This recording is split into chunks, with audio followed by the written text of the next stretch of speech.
update on a disturbing incident that occurred in the nation's capital last night, but was resolved quickly and peacefully.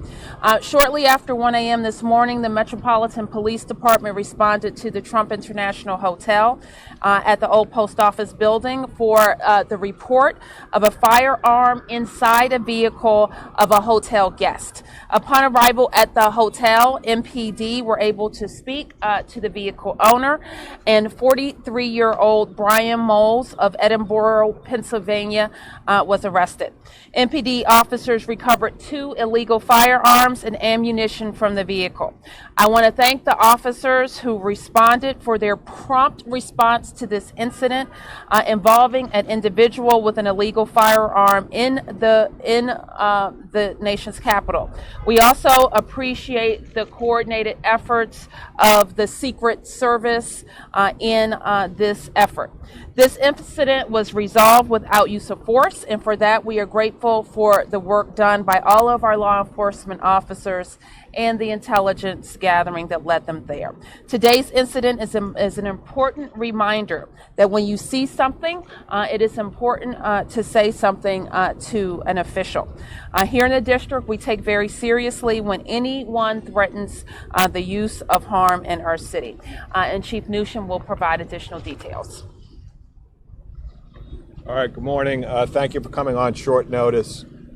We have from the Secret Service Deputy Special Agent Mike Ball, my Assistant Chief for Homeland Security, Jeff Carroll, and the 1st District Commander Morgan Kane that are also behind me. At approximately 12:30 this morning, MPD and the U.S. Secret Service almost simultaneously received information from the Pennsylvania State Police Department that an individual adult male was traveling to the District of Columbia, possibly the Trump Hotel, armed with weapons.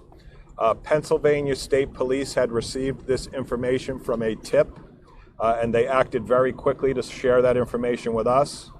Pennsylvania State provided the suspect's name and a description of the vehicle.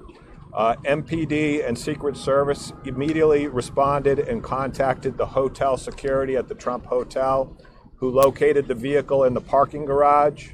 The MPD's explosive ordnance unit was called to the scene to examine the vehicle, and they found no hazardous materials.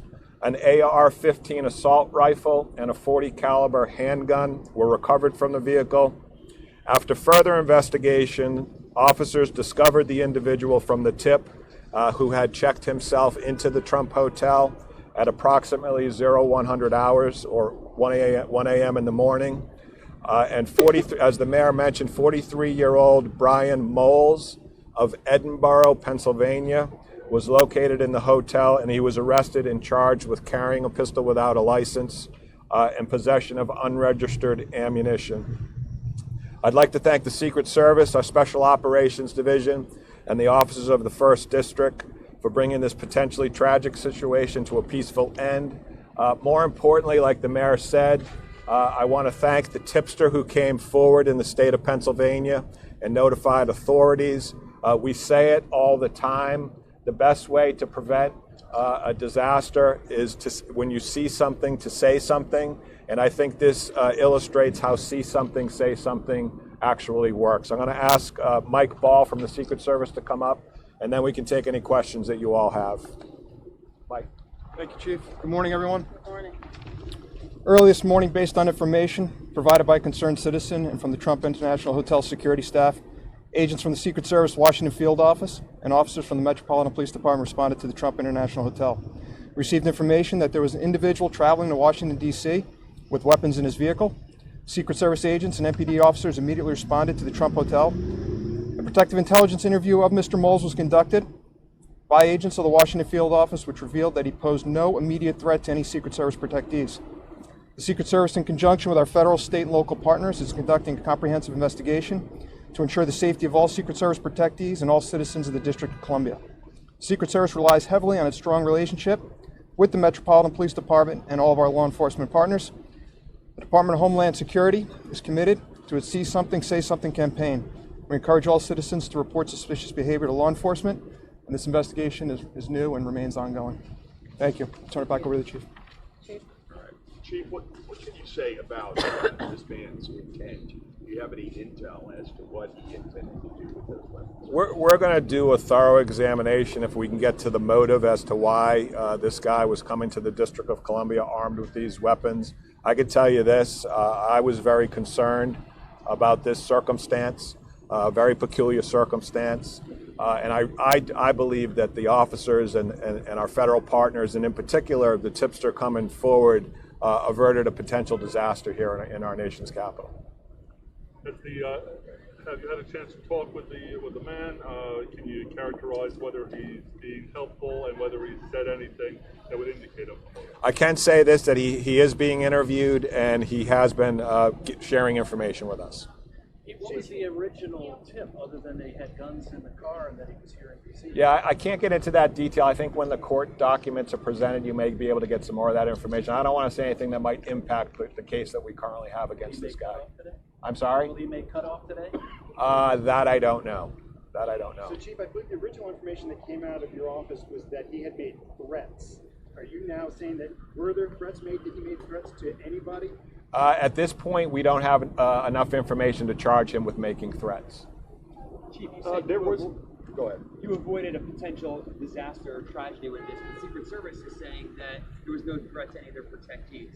What was the potential threat that you saw? Whenever you have somebody coming to the District of Columbia armed with those types of weapons coming into this area, it's of serious concern to this police department. It doesn't have a really good reason for being here.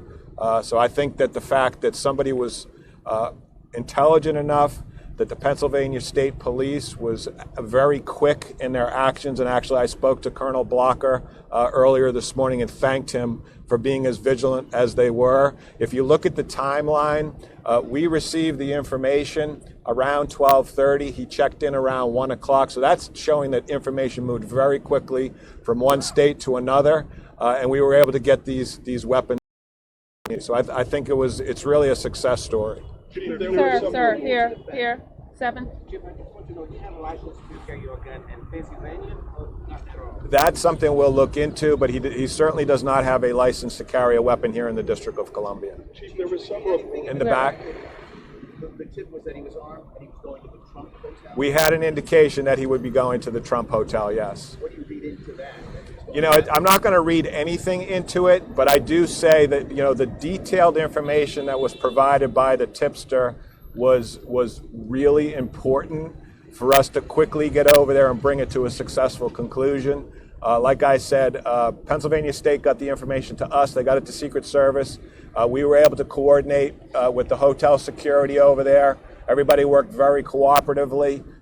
Very, very pleased with the way this turned out. Chief, there were When he was reports arrested, that was he in his room or was he in the lobby or was he out by his car? Yeah, I'm not going to talk about that detail right now, but he was arrested without incident. I can say that, and he was interviewed. Chief, there were reports that he's a vet, that he suffers from PTSD, published reports, and that he actually likes President Trump.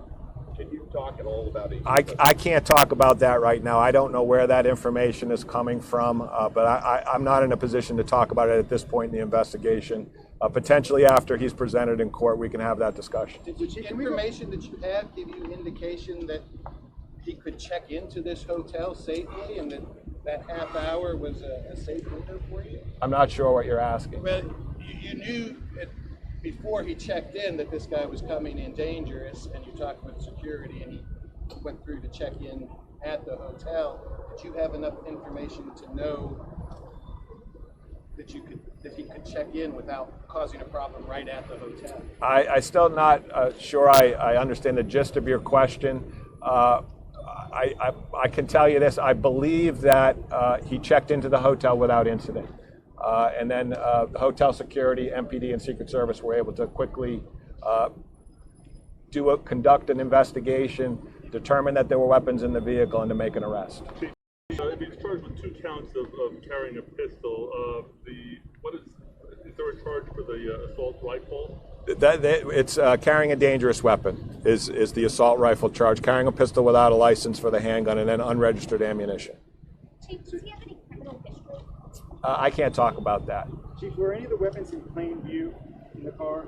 That's evidentiary. I don't want to talk about that. And can we go back to the threats? Because originally your office put out to us that he had made threats. That's kind of what raised the threat level with this guy, not just as another guy with guns. Well, no, well, you know, if you have somebody who's traveling to the District of Columbia, and we know that they have weapons, it is something that we are certainly going to take notice of and act on. So, like I said earlier, we do not have. Just give me 1 second for the sirens. We do not have. We don't have enough information right now at this point in the investigation to charge him with making threats. I mean, I can say that. Okay, last question. Did you have a question? Where were the weapons found? Were they on the person in the car? The weapons were located in the vehicle. All right, thank you all very much. Thank you.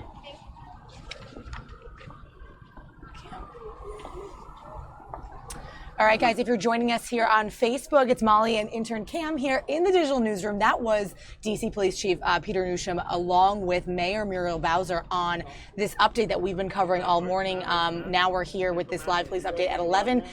We've heard it all, I guess, basically that there are not, this man, 43-year-old Brian Moles, someone tipped off Pennsylvania police, who then told DC police in a very orderly, timely fashion, apparently, and we're going to bring it back to us here in the newsroom for just a second, that this man was traveling to DC without these permits or licenses to have these weapons. They were not registered. So I'm seeing some of your comments if you're watching us here on Facebook.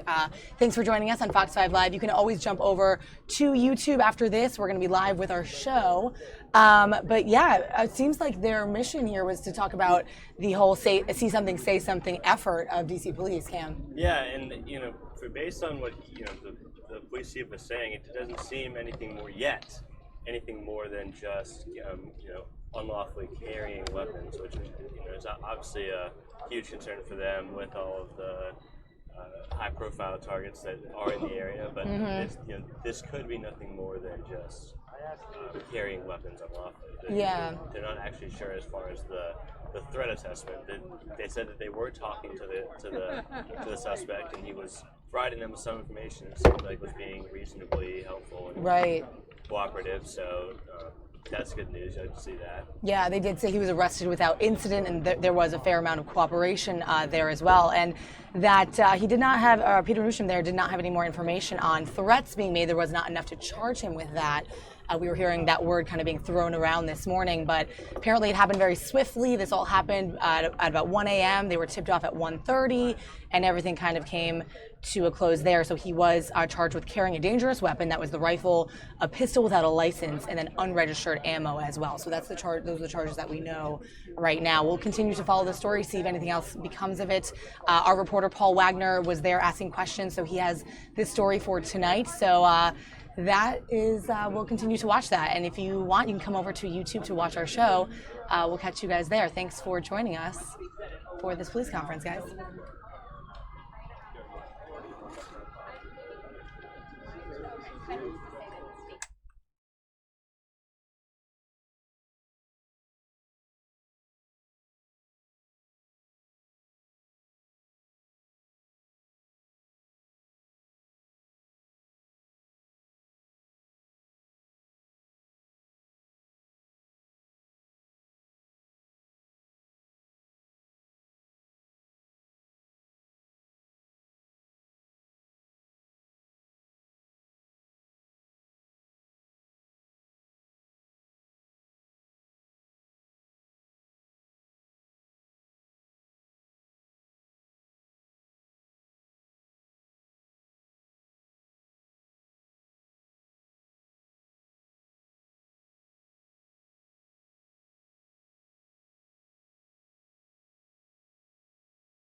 All right, and we are back, guys, in the digital newsroom. Thanks for joining us on YouTube. If you came over from Facebook, awesome. We're here, Fox 5 Live. We're here weekdays from 11 a.m.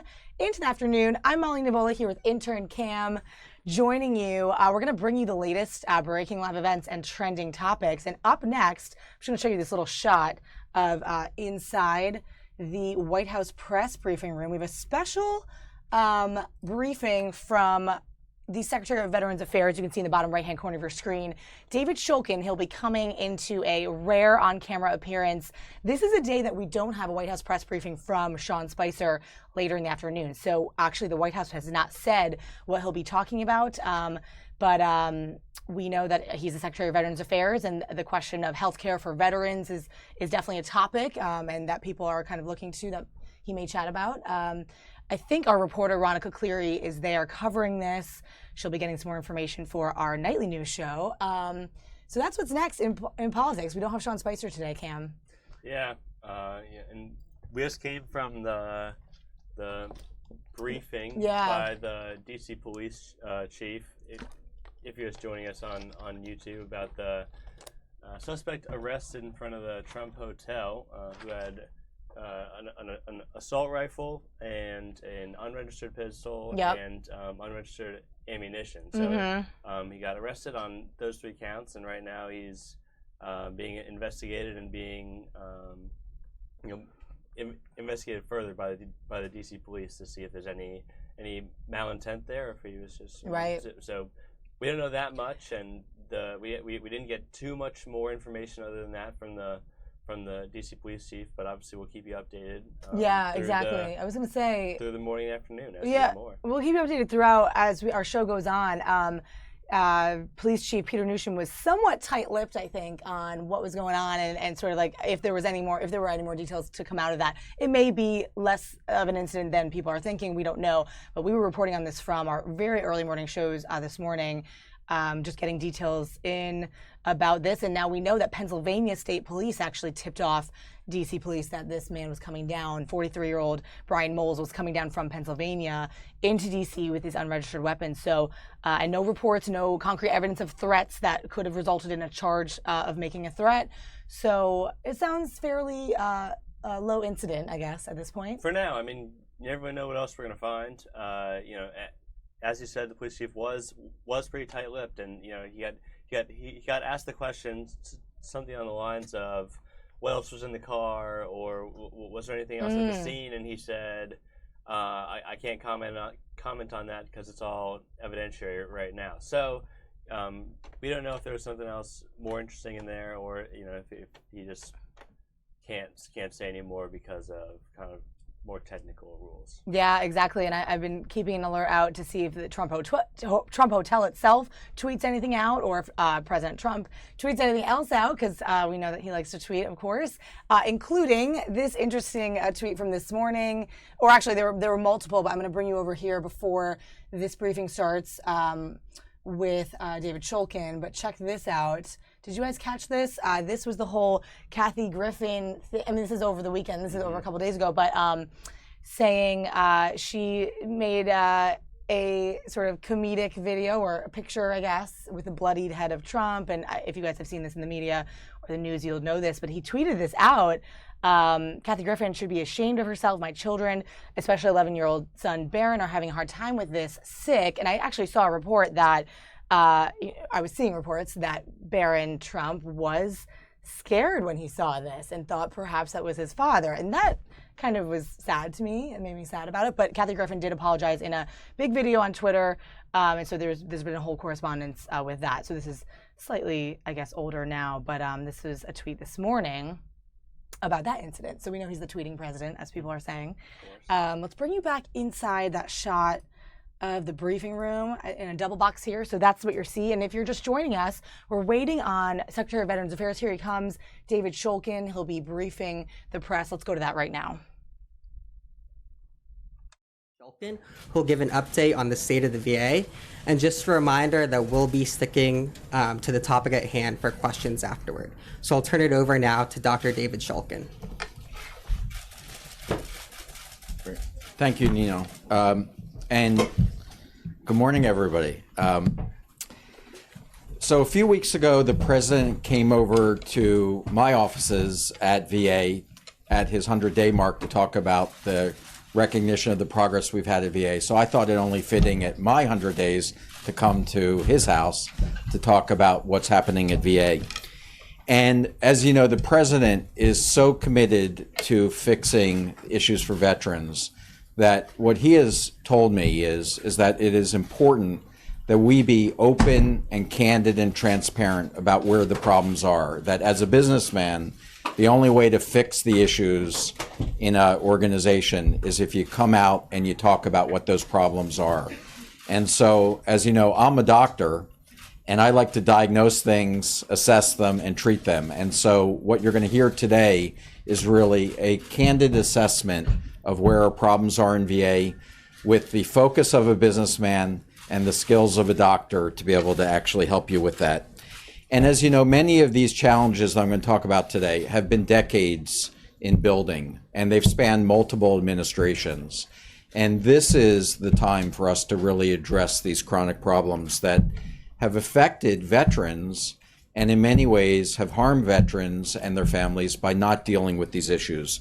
So I'm going to tackle these issues heads on. Just to give you a sense about what we're doing today, I'm going to talk about 13 areas of significant risk for VA. It's going to take about 25 minutes to get through. So if you need to get up and stretch, or if you have ADD and you need to leave, I will not be offended. But I just want to give you a sense about it. We've had 137 different assessments and studies telling VA what's wrong and how to fix it. And what we've done in my first 100 days is to go through these studies, the Commission on Care, independent assessments, as well as our own internal assessments to come up with these 13 areas of risk that I want to share. So let me start with them. The very first area is access. And of course, as you know, we started with our wait time issue in 2014, the real crisis that began recently at VA. So here's my assessment on access. We've done a significant job in improving access to care for clinically urgent veterans. So people with clinically urgent needs are now being addressed in a much more efficient way. We've developed same-day services in every one of our 168 medical centers for primary care and mental health. And in fact, today, over 22% of veterans are seen on the same-day basis. What we've done recently is we've posted our wait times for every single one of our medical centers across the country in a public forum for everybody to see what's good and what's not good in terms of wait times. There is no other health system in the country that has done anything like that. And there is no comparison to what the VA is doing in terms of transparency and wait times. Yet, veterans are waiting 60 days or more for new appointments in primary care and mental health at 30 of our locations nationwide. So we still have more to do. And while, as I mentioned, we've done well with meeting the urgent needs of veterans, 10% of the time when a provider wants a follow-up appointment in a specific time frame, we're not meeting that provider's clinically assessed time for a veteran to come back, and that's something we have to address. 16% of our primary care clinics are over 100% capacity. When that happens, we can't fully meet their needs in terms of access to care. 10% of our outpatient centers do not offer same-day services today. Now, we are committing by the end of this year that all of our outpatient centers will offer same-day services in primary care and mental health, but today 10% are not meeting that. The second category is paying providers when veterans go out into the community. And as you know, our choice program, our community care program, has provided increased access for millions of veterans. And we have 500,000 community care providers, doctors and others out in the community who participate in our network. But providers are increasingly frustrated with the VA's ability to get them payments, to the point that some of them are actually leaving our network, and that's obviously working against us. It takes more than 30 days to process 20% of our clean claims at VA, and that affects about 25,000 providers across the country. In addition, we have about $50 million in outpatient bill charges that are 6 months or older. As of April this year, only 65% of our claims are handled electronically. That's far below what you'd find in the private sector. And so we need private sector help in order to find new solutions to get that number well above 65% so we can have faster adjudication and payments to our community providers. The third area is community care. All right, guys, we're gonna just take you down from that a little. We had an intro there about what's happening with Veterans Affairs, but we have another exciting thing going on with NASA. And who doesn't love science news from NASA, right? Oh, it's awesome. It's so this awesome. especially seems so cool. Okay, this is a little teaser right now with NASA Live TV. We're going to bring you right down there to Kennedy Space Center in Cape Canaveral, Florida. There are officials there and NASA scientists who are announcing a brand new, very exciting announcement that NASA will attempt or will touch the sun in 2018. It's a mission to permeate the sun's atmosphere, and there's a lot of interesting scientific details on that, and they'll have a briefing on that at 1 o'clock. But right now, they're talking about this solar probe, as they call it, down there. And I actually have a friend who's down there covering it, so I've been kind of watching his Instagram and Snapchat and stuff to see how he's covering it digitally. But it must be so cool to be down there.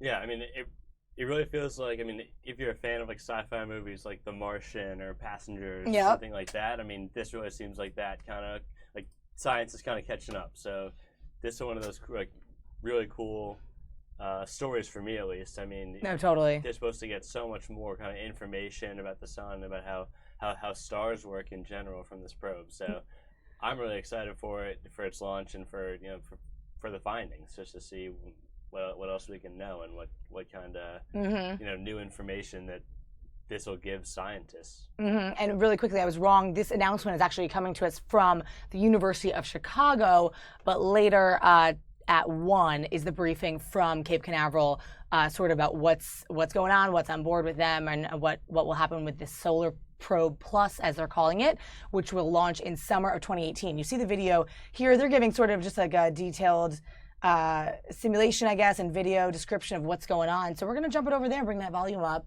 and see what we can learn for now. We'll come back into the studio shortly, guys.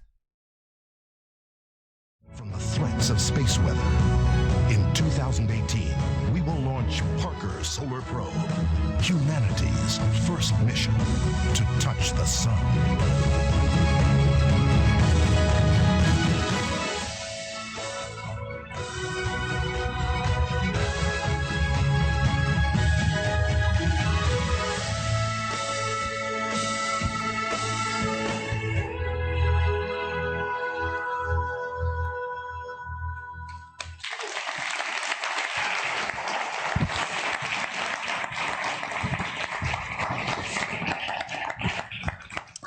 Okay, I'm sure there's not a dry eye in the house of anyone who's actually associated with that mission. Okay, so it just remains for me to say that to Dr. Parker that we are going to be flying a chip on the spacecraft. We're going to put some photographs of you and your seminal paper from 1958. We're also going to have it on a mounting plate, and we would like to invite you to write whatever inscription you would like us to put on that plate and send to the sun. And then the final thing I have to do is it's my great honor on behalf of the whole Solar Probe team to present you with the very first scale model of Parker Solar Probe.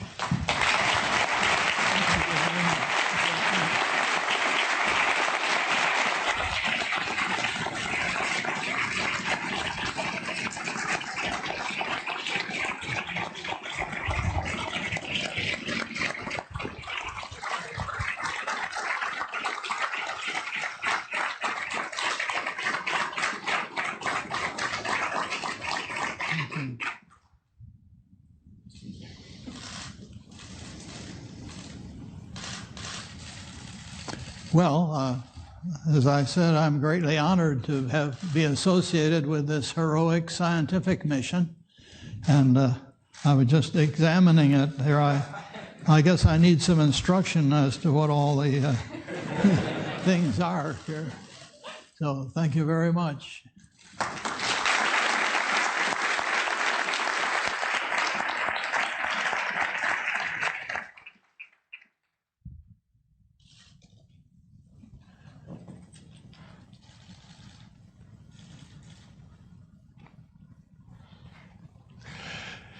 Now we'll take a few questions from the audience and from social media. Please raise your hands and our staff will come to you with a microphone. Once you have the microphone, please identify yourself and your affiliation and then ask your question.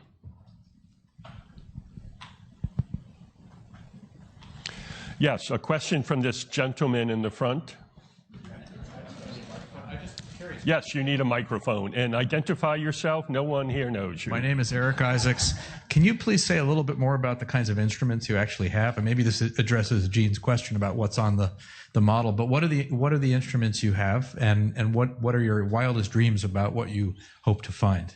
Okay, Nicola, yes, we have a full complement of instruments. So as you've already met the PIs, but we have the sort of bulk plasma, the bread and butter of the solar wind, if you will. We have a couple of instruments that are going to be measuring what's coming out radially from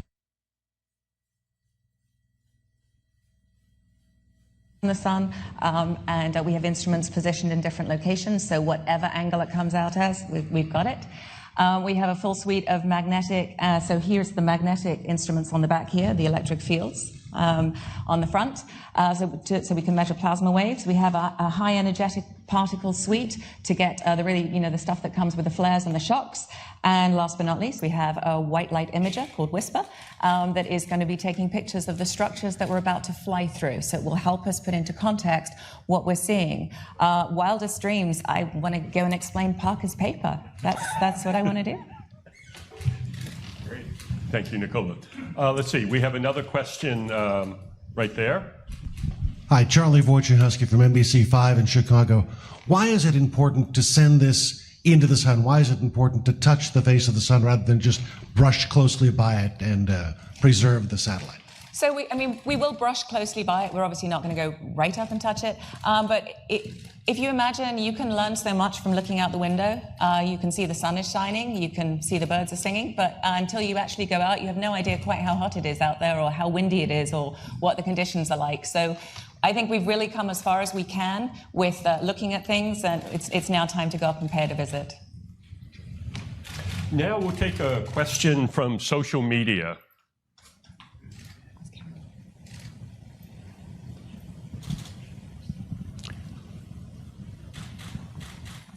We have a tweet. We do have a tweet. We have a question from Joel, who would like to know why we are only going to 4 million miles. Is there a limit on the heat on the orbit? What are the parameters?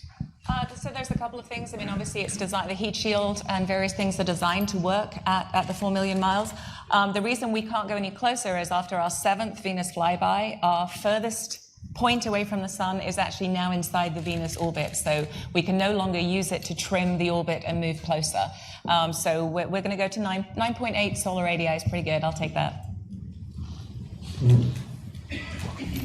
Okay, thank you all. Now, before we close, I believe that NASA they haven't done very much.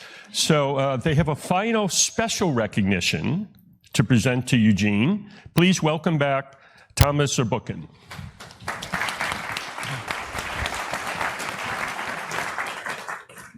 It's Kleenex up here. You're good, you're good. Before I do that, I just want to quickly tell you two of my Parker stories, just so I know how I got to know him. First conference I ever went to, I was in Switzerland, and like people there, well, men there, I was in the military, and I got time off from the military to come to the first conference. And so I walked in, was on the train the whole night to Germany, where that conference was. And I walked in the door and I sat down. And so I didn't know who was there. Of course, I had read all your papers, right? And so I sat there in the conference and some guy gave a talk and you jumped to your feet and asked a question. Everything was quiet, like momentarily, like because you got up there and you asked a really good question, were really nice. He struggled, he really lost his footing. You're preeminent person in that field. You don't want to get hard questions from Gene if you can help it. But anyway, so he did a good job. You were really nice to him. I asked everybody, who is this guy? Why is everybody stopping? That's Gene Parker. So for me, that's how I met you. You, of course, wouldn't know. You saw my back from where you were sitting. I'll give you another story, and that is when I invited you to a seminar to the University of Michigan, I thought it was really important that students saw the kind of leaders that you are. And I basically asked you, you were hanging out with the students, very generous with your time, just like you were in that first conference when we later met. But the time you spent there, I basically asked you, how do I introduce you, Gene? Like I could, talk about the kind of things we talk about here. How do I introduce you? And you basically said, well, how about you introduce me like this? So I did my grad school, couldn't find a job, went to Utah because that's the only people who actually offered me one. And due to a friend, got back to Chicago, wrote papers I couldn't get published. Due to another friend, I finally got them published. And then the rest was pretty good. See what I liked about this? I said, why would you want me to introduce you that way? And he basically said, well, these students need to know that even if you're successful, it's going to be hard from time to time. And many of the most important science discoveries that we have are a little bit controversial at the beginning, or very, very, very controversial, like you have. So those are kind of two of my anecdotes I want to talk about. And for the next thing, I'm going to ask you, Steve Clark, you're the Division Director of Heliophysics, to come up.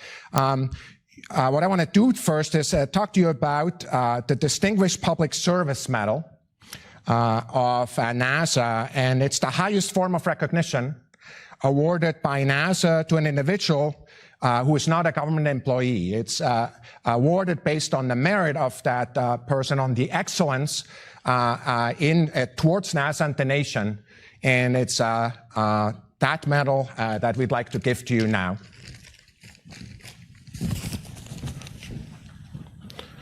Let's come here. So what I'm going to do is read the dedication, which is signed, of course, by the administrator. This is only the administrator can give that medal, and it is for a lifetime of extraordinary scientific achievement and outstanding leadership in space science and NASA's space program. Gene, it's an honor to give you that medal. Congratulations. Thank you, Tom. All right, guys, if you're just joining us here on Fox 5 Live, it's Molly and intern Cam in the digital newsroom, and you're watching right in the bottom right of your screen here this awesome special announcement from NASA. It's their solar probe mission for 2018 to touch the sun. Right now, you're looking at a professor emeritus at University of Chicago, Eugene Parker, received I think it's a public service medal. Is that what his award said? But we also heard from other mission project scientists from Johns Hopkins here, as well as other research laboratory directors from the University of Chicago, and an associate administrator of a certain mission, science mission of NASA. So lots of speakers here to chat about this special announcement. There'll be a more full briefing on this at 1 o'clock, and this is all coming to us from NASA TV. So we're kind of going to jump in and out of their speeches here. But Cam, obviously NASA stuff's super cool. What do you think about this? Yeah, I mean, this is awesome. I know we did a NASA thing a couple weeks ago, and it was also just as cool. I mean, there's something that always kind of catches your attention whenever you're talking about space and going to places that we've never been before, and obviously like this close to the sun. As good as our technology is already, and all the readings we can get, and all the things that we think we know about stars, we'll be able to get so much more from it inside the sun's atmosphere. So, this is just one of those really cool scientific advancement breakthroughs that I feel like are happening yearly at this point, and just everything we find is just gonna be so cool from here on out. It's so cool, and there's some cool footage there. They're giving us these videos and these little demos and sort of promos to excite everybody, and they're calling it humanity's first mission to a star, which I think is super cool. It's just a cool like way to talk about this unprecedented mission. They're going to be finding out more about forecasting and weather in order to protect future astronauts on their missions and what they do, and it will provide all that information, more factual information for future missions. So I thought that was pretty cool, and you can see they're going on with these little demos and videos. And yeah, we'll probably bring you a little bit more of this trying to see what else we have on this. So again, this is live from University of Chicago, and then later at Kennedy Space Center, there'll be a more full briefing about what's new at NASA and what's going on there. And I have a good friend, I was saying earlier, who is there covering this. Lots of people are being sent down there. Must be a trip of a lifetime to cover this. Yeah, I mean, they're showing all these promos and stuff, and this is kind of one of those things that really sells itself. I mean, you talk about touching the sun. I'm like, yeah, okay, click. Like, yeah, right? There it is. Like, I know. I hope you guys are watching this. Yeah, the physics of stars. I'm not even so much a physics person. I do think I am really kind of nerdy about cool science stuff, but it's as I get older and get more into this, especially as I follow NASA.gov and all this NASA stuff that we cover because we get a lot of cool live stuff from them, I'm more into it. And even though physics wasn't necessarily my strength. Was yours? Definitely. Did you take it? Are you taking it? I had to take it in high school, but yeah. As soon as I graduated that, I was like, okay, done. cool, done with that, moving on. I'm gonna start writing papers and stuff. I'd rather do that. Funny. I feel like I come from sort of that side. My mom was a pharmacist. She was like a chemist. And I'm like, I took chemistry and stuff, and then physics, but it's so different in school versus like the real life application. Like seeing this in our daily lives and cool missions and how we're advancing science in our world. But nature and the world is more my thing, so I think I can kind of resonate with that. But. Yeah. But yeah, that's NASA, guys. Solar Probe Plus is the name of the mission, and it's set to launch in the summer of 2018. Let's bring up this volume, see if we got any more on this. Nope, looks like they're just showing the shot of the Earth there. So we're going to bring you down now to Dallas, totally switching gears, guys. House Minority Leader Nancy Pelosi is there with the Texas Democratic Party chair and some supporters at a Resistance Summer rally in Dallas, Texas. We're going to hear what they're talking about. Let's jump over down there. It wasn't that long ago here in Dallas that a construction worker was denied a right to a drink of water on the job. It wasn't that long ago that our city sanitation workers were making poverty wages. It wasn't that long ago that corporate greed almost took over our children's education. But it also was not that long ago that labor and community united to ensure that these construction workers received a water break. Also not long ago, labor and community came together to give city workers a living wage. Also not long ago, labor and community fought together to make sure our students came before profits. We're at a crucial time in American history when the policies on the city, state, and national level are hurting working families. It is now that we must come together and fight to ensure that we can build power in our communities. Once again, I'd like to thank everyone who came today for this. And there's some people in the room I'd like to mention who has helped us with all these wins in Dallas. City Councilman Philip Kingston, are you?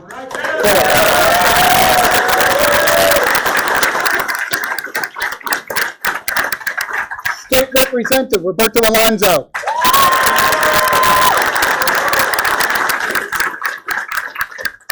These are just some of the very folks that really get in the trenches every day and roll up their sleeves and fight for working families. They don't talk it, they walk it. And that's what we need. Obviously you didn't come to hear me preach, so I'm going to move on to the next person. Once again, thank you for coming. Welcome to the House of Labor. I'd like to introduce Romero Luna, who represents the Latino Center for Leadership Development. Thank you.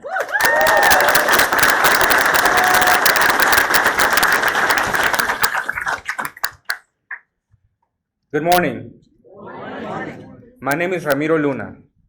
I am a community activist and a campaign organizer. I am also a dreamer. As a community activist, I have performed over 150 actions across the country, undocumented, fighting for my immigrant community. As an organizer for campaigns, I have worked in over 14 campaigns here in Texas and in Arizona, campaigning specifically against Sheriff Arpaio and then Senate President Russell Pierce. Today, I am here to represent the Latino Center for Leadership Development, which is an organization whose focus is an academy that helps cultivate emerging leaders in the Hispanic community who hold a desire to serve the community in public policy. We are committed to continue to develop new leadership that will fight against SB4 style bills and will develop a culture of public service for our Latino growing community.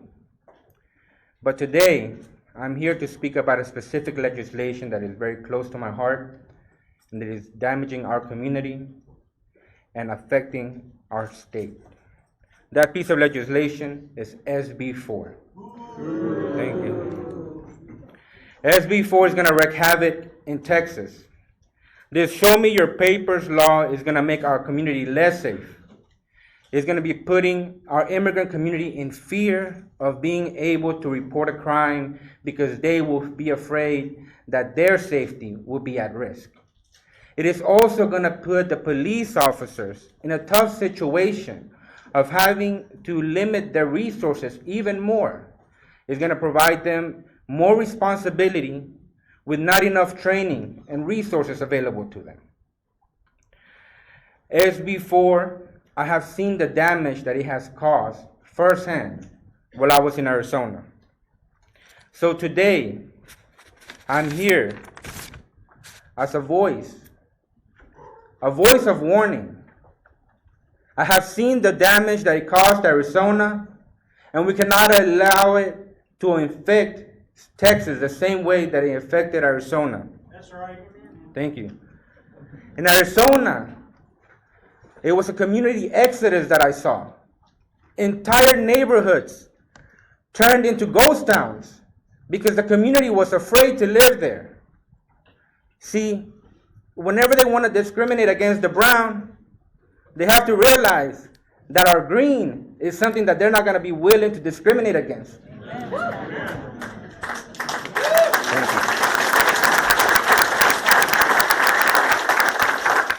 Because we're not only community members, we're also the labor force. We're also the consumer base. You're impacting our economic development in Texas if we allow SB4 to be implemented. I've seen it happen. They lost not only a community, but they lost their economic resources. We had supporters. There was national boycotts that went across the state. Artists, sports, businesses refused to do business there. We cannot allow that to happen to Texas. So I'm here as a voice of warning, but I'm also here as a voice of hope.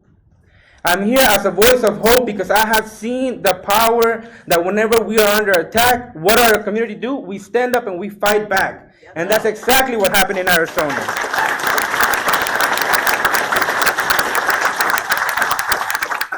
In Arizona, our community united, and we fought against SB 1070 there.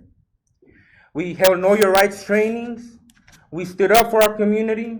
There were lawsuits underway. We campaigned against the people responsible for that piece of legislation. So there is hope.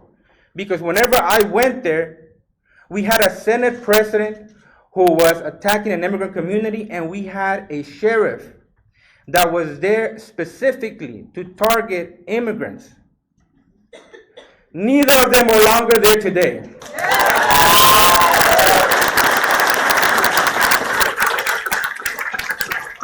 And they're no longer there because of people in that community that stood up. So again, I am a voice of warning, but I am a voice of hope.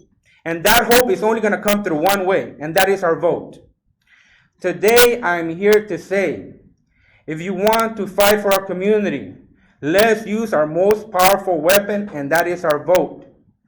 I am undocumented. I cannot vote, but I still have a voice. I can still organize campaigns. In Arizona, I ran the largest Get Out the Vote campaign for Latinos in the entire state as an undocumented person.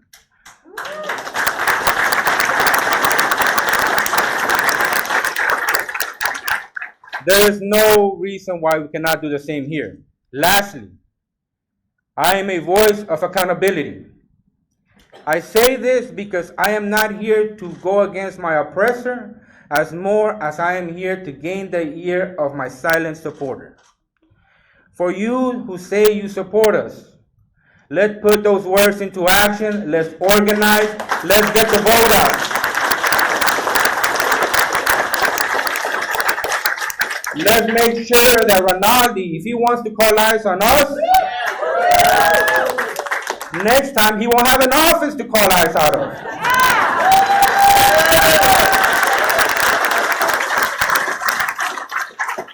So lastly, I'm here to say, today we're going to resist. Tomorrow, we're going to persist until we finally pass a dignified, comprehensive immigration reform with a path to citizenship. Thank you.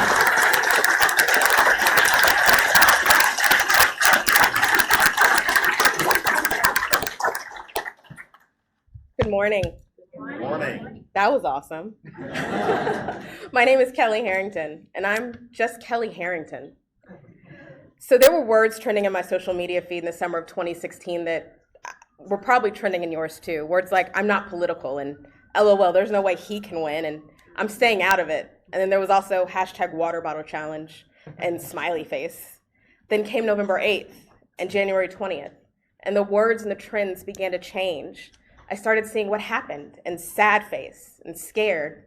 I saw Twilight Zone, and since when do the bullies win? I saw angry face and hashtag leaving the US. I'm never voting again, and then there was this one other emoji that I can't say out loud, but it's brown. The nonchalant, unaware, and dismissive tone that I saw happening among my peers activated me. My passion for everyone to feel safe and included is why I activated. I could not and I cannot imagine living in a country where a person who had made intimidation, hate, insolent antagonization, and more acceptable. I could not stand by and watch that culture become the norm and take all that my ancestors fought for backwards. All right, guys, we're coming back into studio here. It's Molly and Cam. You see Secretary of the Veterans Affairs, David Shulkin, there in the bottom right of your screen. He's still speaking there in the White House press briefing room. And Ronica Cleary, our reporter who is there, says that we had the volume up for him a little bit earlier. We're going to bring him back in just briefly to hear what he has to say. But he's calling suicide a national health crisis, or veteran suicide rather, saying that 20 veterans a day commit suicide. That's the most recent tweet from Ronica, gleaning some information from this press conference or press briefing in the White House press briefing room. And once again, a reminder, we're not going to hear from Sean Spicer today. There is an off-camera briefing, so we don't have that today. So this is our White House press briefing room experience today. So we'll jump back in and hear what he has to say, and then jump back to some more stuff from NASA. We're just going to keep it rolling throughout the afternoon. All your live breaking news and events, trending topics right here on Fox 5 Live, guys. We're jumping into the White House press briefing room. Here we go. Two questions. You said the president's budget strengthens VA. Two specific questions about the budget. When it comes to individual unemployability, IU is drastically cut in the president's budget, and it's likely never to be made up by compensating Social Security. Why do you believe that that's acceptable and in line with the administration's promise to do better by veterans? Well, let's take a look at this overall budget. This is a 5.5% increase in total budget for veterans. And when it comes to mandatory funding, which is where the IU exists, we're seeing a $7 billion increase year to year in mandatory benefits to veterans. So this is a budget that is providing more care and services to veterans. In doing so, we have a responsibility to taxpayers and to veterans to make sure that the resources of our current programs are being utilized appropriately. So we are going back and be reallocated in different ways, not to withdraw total dollars from veterans, but could they be revised and reallocated to work better for veterans? In the case of IU, I think that what we've proposed is not a elimination of it, but a revision to make the program and resources that are going currently to some veterans to help additional veterans. I understand that there's a lot of passion on this, and we will have plenty of time to work with Congress and with our veteran service organizations to make sure that we're getting this right. I want to ask you one other question about the budget, but just to follow up on that, I mean, a lot of VSOs consider this stealing from them, to be changing so fundamentally the way IU is calculated. What's your response to that? I have such great admiration and respect for VSOs, and I understand their passion, and I share their commitment that it is so important that this country honor its responsibility to our veterans. That doesn't mean that you don't go back and revisit programs that have been around for a long time and figure out different ways to use those resources, as long as they're directed to helping veterans and more veterans.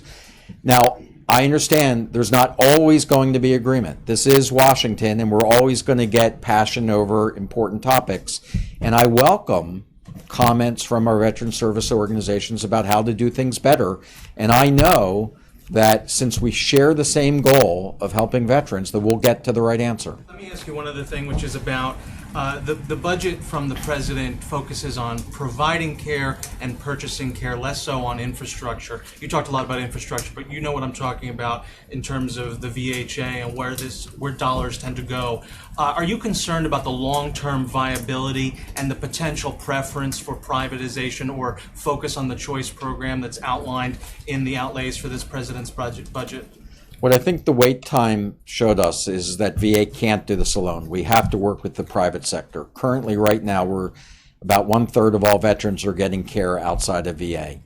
I'm looking to build an integrated system of the very best of VA and the strength in VA and the best of the private sector to make one system work for veterans. That's going to be our new choice legislation. This is not a privatization of VA. This is not diluting the impact of VA. Every day I'm in this job, I am more and more convinced that veterans and America need a strong VA. It's essential for national security. It's essential to honor our commitment.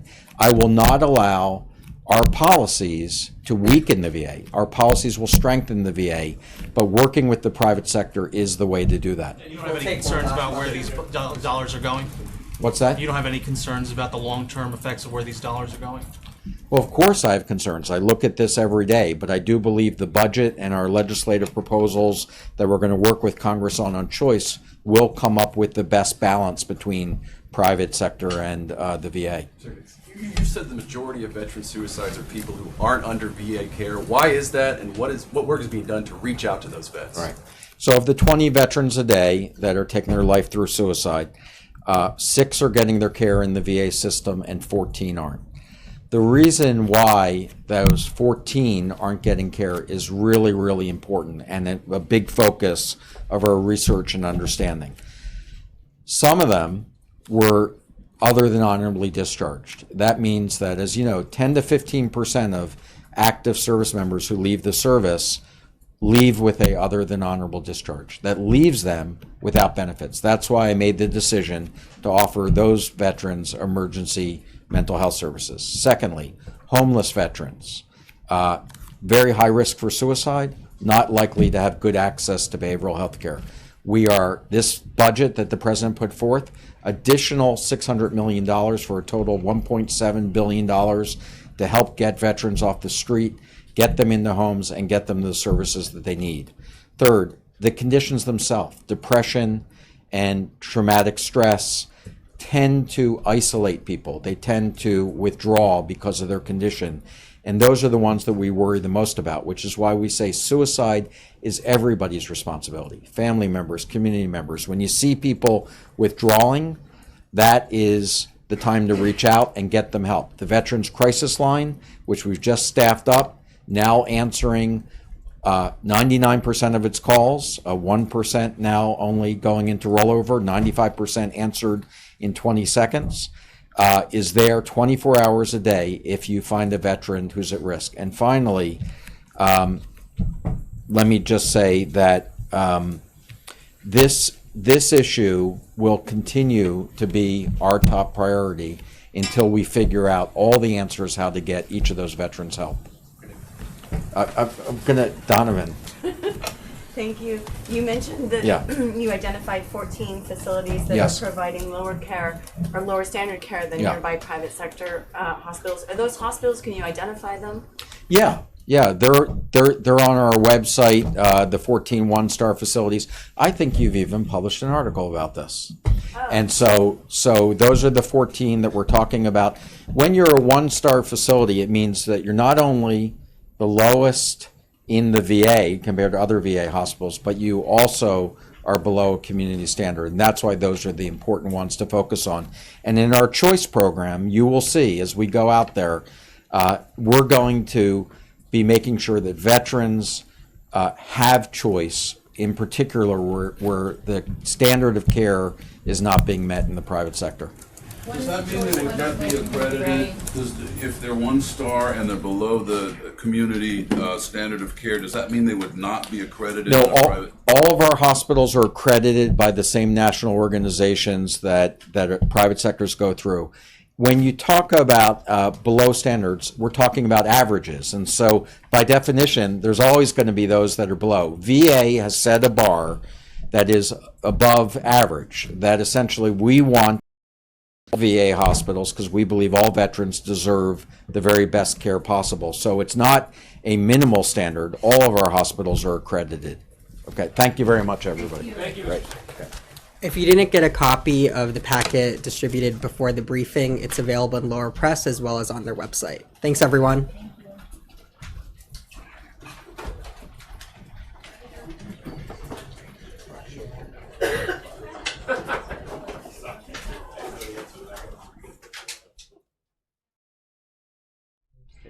All right, guys, so we'll roll out of that. Looks like he just finished his press briefing here. I have a tweet down in the right-hand corner of your screen from Dr. David J. Shulkin himself, or his account, rather, and this was the topic that we were chatting about earlier, that Ronica was tweeting about the national health crisis of veteran suicide.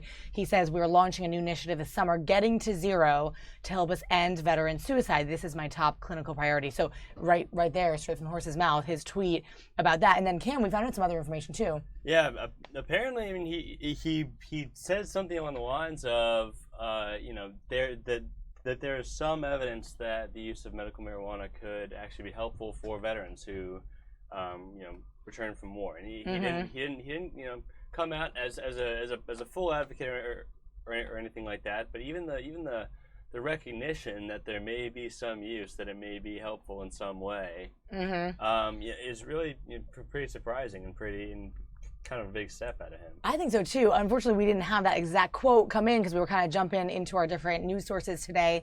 But we were seeing in some tweets that he did mention medical marijuana, and we're going to look for some more tweets on that to see if we have something we can pull for you. But I think it is also interesting that it kind of came as an official word from the podium here at the White House press briefing room. Yeah, not exactly an administration that you'd expect to hear that from. So I don't know, and like I said, it wasn't he wasn't strongly advocating or anything like that. Very much along the lines of, there may be some evidence. There may be some evidence that is helpful, in states where the use of medical marijuana is legal. Just really interesting to see that, and we're curious to see if that has any kind of effect or.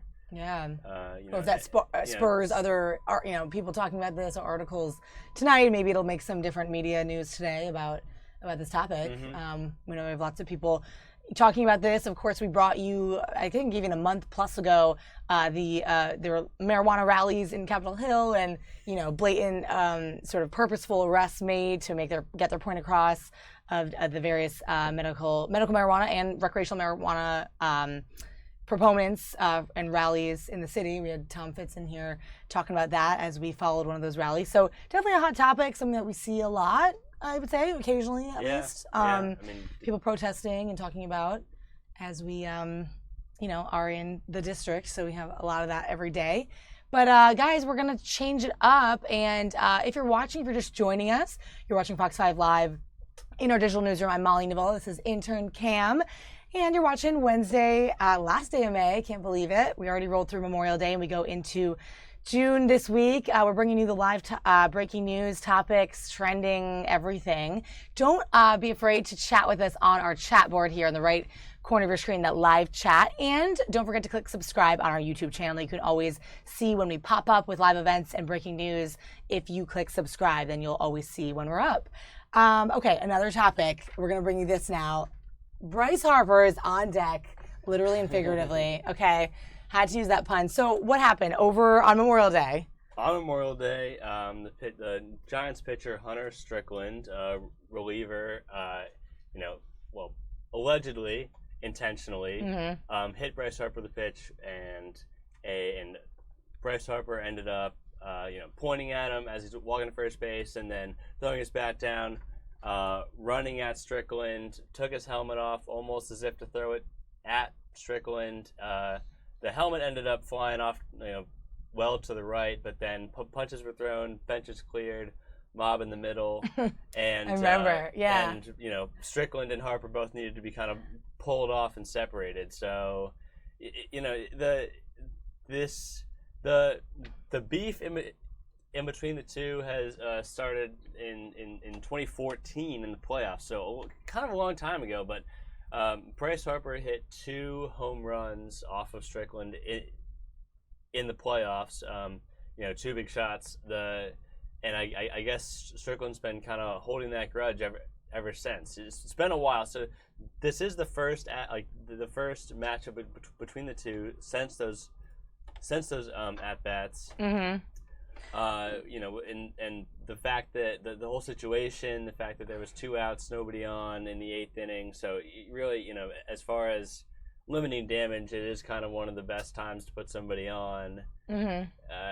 Obviously Bryce Harper took exception to it, and Mm-hmm. I remember because over the Memorial Day weekend I was away just north of Denver, Colorado. We were at a brewery watching this game, and I remember everybody suddenly turning to the TV, and it was like a big moment. And I knew it was the Nats Giants series. I had a friend going out there to San Francisco to watch it, and I was like, "This is so cool! I'd love to go to AT&T Park and see this." But immediately, I wasn't even really watching. I knew the game was on. I saw everybody watching, and we all started talking about it. And I guess the question is, we're going to hear from Bryce Harper himself, the interview that he had. We have a couple minutes on what he had to say. But is it surprising coming from a player like him? I mean, you never want, as a Nationals fan, to see a guy of Bryce Harper's caliber. I mean, obviously, he was the MVP in 2015, and off to an amazing start this year. He's, I believe, tied for the league lead in the National League for home runs. So, off to an awesome start. You hate to see him miss 4 games, and that's the thing. Yeah. The MLB came out yesterday. I want to say late yesterday. With the suspensions for the 2. So Bryce Harper suspended 4 games, and Hunter Strickland, the Giants reliever who hit him, suspended 6 games. The difference in suspension there is that number one, Strickland with the hit by pitch kind of initiated the altercation, and additionally the difference in between suspending a pitcher and suspending a hitter. Bryce Harper realistically was going to play all 4 of these upcoming games. So that's 36 innings of Bryce Harper that the Nationals have to miss out on. Right, but Hunter pitchers, Strickland as a pitcher and as a so. relief pitcher is only going to would at most come in maybe 3, maybe 4 times over the next 6 games, and 4 would be a lot. So you're looking at maybe 3 appearances for an inning each. So the Giants only missed probably 3 innings of the difference there. You might see 6 games and 4 games and think that the Giants are worse off, but really in many respects, not even talking about the quality of players, because obviously Bryce Harper is one of the best players in the bigs. Right. The difference there of what you're actually missing is pretty big. So you really hate to see Harper, put himself in that situation. As far and this is what Dusty Baker, the Nationals manager, actually said is, Bryce Harper's not a punching bag. If he's going to get thrown at, he has to defend himself. And to some respect, yeah, he absolutely does. Around the major leagues and around kind of the media side of it, a lot of people do think he was in the right in many respects to run out. I mean, the helmet throwing is a little bit more on the fence. You don't really like to see that, although obviously it didn't make contact with Hunter Strickland, so he got off a little bit. He threw it, but Strickland threw his mitt down. Yeah, so you don't really like to see Harper trying to throw his helmet or tossing it so violently, maybe throwing it off. But to miss 4 games as the best player on your team, or arguably the best player on the Nationals, you to some respect, you would like him to keep a cool head and say, I'm bigger than this. Like, I'm more valuable to the team than this. Mm-hmm. But it's really hard to blame him. Yeah, that's what you're thinking. I mean, it's funny. We had sort of like a little bit of a tiff, like argument at our table because we were like, who was really in the wrong here? We had kind of a sort of an argument about that. Some people were saying one, some people the other. I mean, as a fan and resident of DC, it's nice to see like your man take the higher ground. So I was kind of hoping that he wouldn't have been. But I guess defending your dignity is also important. So there's arguments on both sides. I mean, and a lot of sports, not just baseball, but especially baseball, are kind of trying to generate viewers, trying to generate excitement. That's true. Especially for baseball, Hockey. long game. They've been all sorts of stuff. There's been all sorts of measures taken going into the season to speed the game up and get more fans interested. This gets fans interested. Totally. No matter, regardless of what you want to say about it, as from a personal and from a actual play type of perspective, friends of mine who don't watch an inning of baseball over the whole season were texting me about this. I mean, this is exciting stuff. This is news. This is fun outside of the game. I mean, the Nationals won this game 3-0, but who knows that? Nobody. You know what I mean? Everybody knows the fact that Bryce Harper charged the mound and that there were punches thrown. A couple good hits in both ways. Exactly. Yeah. So it generates media news. If I'm Rob Manfred, the commissioner of baseball, you have to suspend him because it's dangerous play. But I think secretly you're kind of excited. That's so funny. You're kind of happy. And I had another connection there too. I had a friend who used to live in DC for a long time, was there at that Giants Nats game, and she was kind of giving I saw her report later on Facebook, and she was like, yeah, I was wearing my Nats hat, but I was one of the very few, and everyone was calling out, you're a bum later, because she went to the next game to Bryce Harper. They were calling that out. So definitely some people on the other side of it too, calling him out for his actions. But you're right, it generates press. That's what they want. Mm-hmm. So anyway, kind of an interesting thing. If you guys have any thoughts on that, let us know. Live chat us here on YouTube. I want to read some of your comments out on the air. But for now, let's jump it over to this sound from Bryce Harper in this interview that we have on tape. We'll bring it back into the studio after. Stepped in, were you thinking anything might potentially happen? No, not in that situation. Especially since it's been 3 years, and they won the World Series that year. So I wasn't really thinking about it at all. But when somebody comes at you like that and throws a 98-mile-an-hour fastball, where he did, wasn't very happy with it, and just took it into my hands, I guess, and tried to go after him a little bit. Dusty kind of asked, what can a guy do when that happens? Was that kind of the only thing that crossed your mind, was to kind of go out there and take care of it right then? Yeah, I mean, I don't want to, go on a baseball field and try to fight somebody, and especially when it's someone that it's in the past. It's so in the past that it's not even relevant anymore. And like I said, they won the World Series that year, and I don't even think he should be thinking about, what happened in the first round. He should be thinking about wearing that ring home every single night. I don't know why he did it or what he did it for, but I guess it happens. In a situation like this, do you think about suspension and how when the guy throws 95 at you, you might end up getting punished for something that he kind of took into his own hands? A baseball is a weapon, and be able to use that to his advantage. I guess that's just what he wanted to do in that situation. You never want to get suspended or anything like that, but sometimes you just gotta go and get him, and you can't hesitate. Either you go to first base or you go after him, and I decided to go after him. You have the helmet in your hand as you're going out there, and then you throw it. Was there a holding back at all to try to like did you sort of realize, okay, you got to throw this out of the way, or I guess?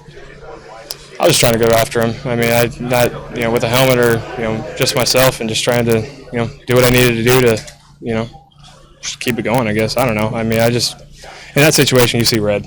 I mean, you just try to do the best you can and get out of there and not get crushed by one of their teammates coming in. Have you ever been more certain that you were thrown at intentionally? Nah, I mean that's probably the first time where I was certain that somebody was going to try to throw at me, and I wasn't really going up there thinking that. I mean, but after he did it, I was like, okay, well, it was definitely intentional, and took it into what I had to do, I guess. So. Unwritten rules or retaliation and stuff in the past. What would you like to see baseball or anybody do to kind of curtail this thing in the future? I mean, one thing I gotta say about Strickland, he hit me in the right spot, so I do, respect him for that. He didn't come, up and in at my face or anything like that, which some guys do. So I respect him on that level because he could have came up and in and, got me somewhere that he don't want to get hit in, and he got me in the hip and things like that. But I mean, there's sometimes where it's just not relevant, and that was a spot where it wasn't relevant. I mean, like I said, it was 3 years ago. Over 1,000 days, I guess you could say that. I mean, I don't know why he's thinking about it. He's got a World Series ring, and it's on his finger, and he's able to look at it every single night he wants to, and there's nothing to be thinking about the first round for because we were out and they were playing Kansas City in the World Series, or whoever they were playing that year. I don't know who they were playing. I can't remember. Kansas City. So.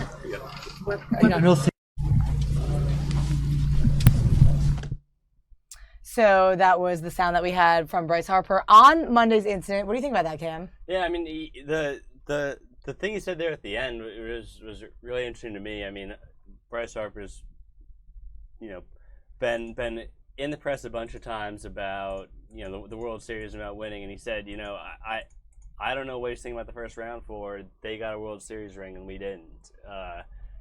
Kind of conceding that, sure, like, I got two home runs off you, but I would trade all my home runs for the ring, and totally. so, like, why are you mad, basically? So And, that was interesting, Yeah, definitely. No, and he said we heard that quote. He said he had never been more sure that he was definitely doing it on purpose. Mm-hmm. Yeah, and this, I'm sure Bryce Harper, I'd be stunned if he hasn't been thrown at before. He hits the ball really far. Yeah. A lot. And yeah. so, and some pitchers do take exception to that. Mm-hmm. So, I would be surprised if he hasn't been thrown out before. But he said this is the first time I knew, for sure. He wasn't coming up to the box thinking about it. He said, but as soon as he got hit, he knew that it was on purpose. Yeah, and he does hit that ball far. I was there on Easter Sunday, the bottom of the ninth, when I don't know if you followed that on Easter Sunday.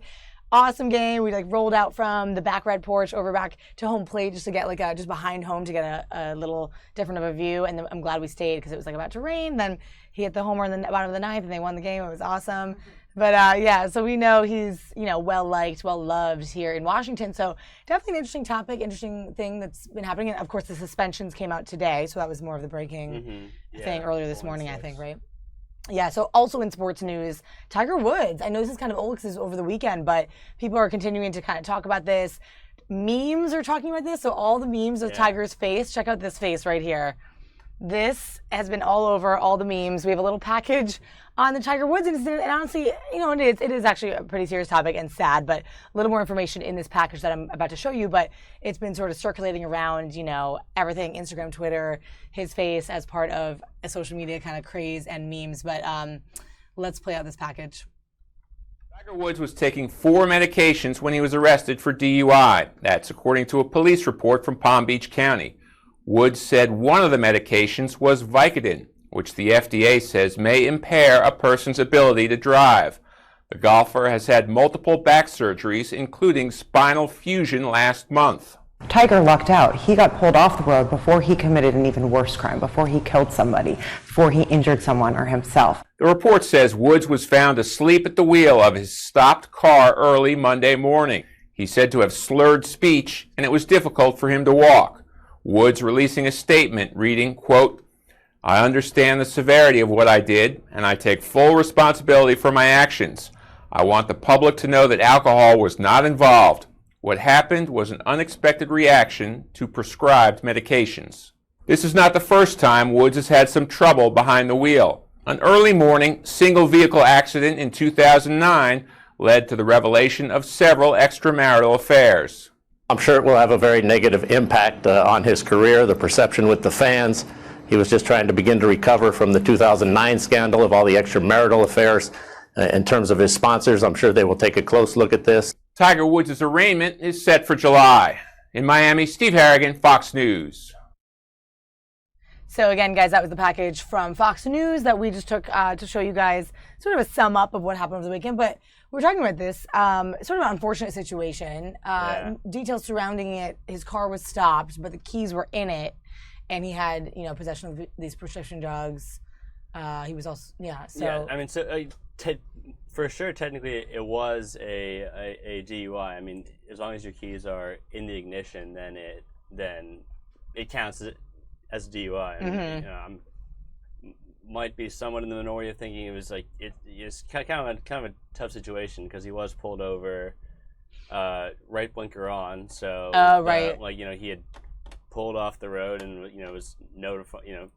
The blinker was on to notify people he was just staying right or not moving. So right. As far as a bad situation goes, he almost did it as well as you could say. But I mean, that said, there's all sorts of problems with the prescription drugs and even driving at all on those. I know. So he's had some tough breaks for sure. I mean, there's opinions on both sides for him. Yeah. I mean, and as somebody who was growing up, like right at the kind of the end of his, at the end of his peak, and witnessing, really most of his fall. Even I know. I didn't get to see as much of his good days. Him dominating tournaments left and right. Just as I was kind of getting into that, did all of his mistakes kind of start catching up to him. So it's really sad and unfortunate to see where he is now based on where he was and how revered he used to be. And totally. He used to be such, so upstanding really, and a lot of people viewed him as really an icon of the sport, obviously. Huge ambassador and someone to look up to character-wise, and obviously, this is just one more in a long line of unfortunate mistakes and it is problems that he's encountered. And the headlines, any headline with Tiger, grabs people, of course, because it's the name in sports. And you're right, you were sort of more seeing his downfall as you grew up. Intern Cam here with all the info. So good. Sports is really up my alley. So it is. I know. I like these topics. You remind me of my little brother too, giving me the info and kind of feed off of that. So that's kind of cool. I like to cover the sports too. So it's good when we have news in sports. Of course, some unfortunate news too, but with the fight and the drugs and But all right, guys. So we're gonna go back to still Nancy Pelosi's at this live event in Dallas. It's the Democratic National Committee. They're throwing its support behind Resistance Summer. That's the hashtag they're using in an effort to grow opposition against President Donald Trump. And she's speaking now. So let's jump down to Nancy Pelosi. Attest to the difference between Democrats and Republicans. If you had to have one thing, and it impacts everything, is they believe in trickle-down economics. As was said earlier, this health care bill is nothing more than a tax break for the rich disguised as a health care bill. That's all it is. It takes $800 billion from working families and gives it to the wealthiest people in our country. But that's what they do. And again, a former speaker, Boehner, said, yes, it's called trickle down, and it trickles down. If it creates jobs, that would be good. If it doesn't, so be it. We had buttons made, so be it. Yeah, so be it. Because please. But instead of trickle down economics, tax breaks for the rich, we had investments in the middle class, where we had fairness in actually how we value work and how working families would have consumer confidence. Spend, consume, inject demand into the economy, create jobs, reduce the deficit. That is what really strengthens our economy. So that is not only the right and decent thing to do, it is the best thing we can do for our economy, our economic growth. So about the education of our children, if you look in their budget, where are you, madam? Where's our... There is. Well, we were talking earlier about what they're doing in their budget to education. It's so indecent because of education is the foundation of a democracy, an informed electorate. Education is where innovation begins. Innovation is where kids reach their aspirations, gain confidence about what they want to be in life. And education keeps America number one. That keeps America number one. So for all of the things that they're doing, when they give a tax break to the high end, then they say we have to reduce the deficit. So we have to reduce our investments in education. so stupid. Probably one of the dumbest things, with stiff competition, mind you, but one of the dumbest things that they do, because you know why? Not only is it wrong, but nothing reduces the deficit more by bringing more money into the economy than the education of the American people. Early childhood, K through 12, higher education, lifetime learning. That's how you reduce the deficit. For the health, the education, the economic security of our families, for all of these things are at stake. The middle class is at stake because of the disparity that we have in terms of rewarding work. I mentioned earlier that we did pass the DREAM Act in the House of Representatives. Mark Busey was a very major part of it. We couldn't get the 60 votes in the Senate, but I'll close by quoting a great president, Abraham Lincoln. Abraham Lincoln said, "Public sentiment is everything. With it, you can accomplish almost everything. Without it, practically nothing." And the public sentiment that we have to channel and into the events that the chairman was mentioning under the auspices of many of the groups out there in this summer resistance summer are very important. Your being here today is very important. You're encouraging folks to go into other meetings that are out there about whatever issue you care about, but also about taking back our country for America's working families, which encompasses everything we do. And you will see on the internet, websites and the rest, where town meetings are. The fact is, though, if you have friends who live in Republican districts, you must call them and say, call your member of Congress and tell him or her not to take away our health care. Tell them not to support the budget. Healthcare and the budget, they are related. And I said in conclusion, but I'll just in conclusion one more time. Sorry, Abraham Lincoln, you are the close, but here's the thing. Here's how the budget and the healthcare are related. In the budget, they take $800 billion away, largely from Medicaid, in the healthcare bill. In the budget, they take an additional $600 billion, $1.4 trillion taken away. In Texas, Medicaid is largely for poor children. But in many parts of our country, and in Texas too, Medicaid is about long-term health care. It's a middle-class benefit. It's not just about poor children, it's a middle-class benefit. So we have a lot at stake, because what's really important is what it means in people's lives. It doesn't matter, well, we like a certain personality who may be in the White House. It's about our differentiating and making sure the public knows what is at stake in the election, that their vote, and that's another four-letter word, vote, vote, vote, for jobs, jobs, jobs. Woke, woke, woke. Are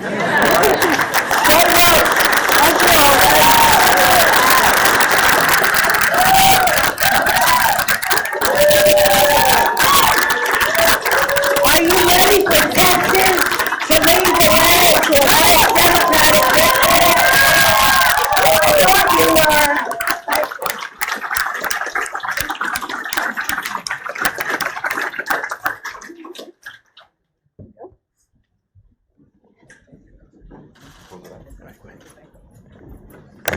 Again, I want to thank each and every one of you for spending part of your morning with us. Let's take the fight to Trump. Let's take the fight to Paul Ryan. Let's take the fight to Mitch McConnell. Let's win back the House in 2018.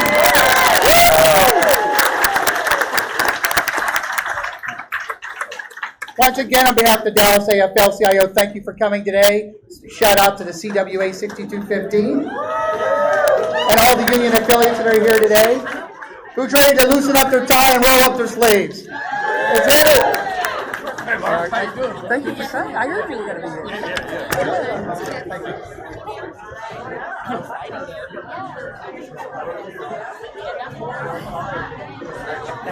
Thank you.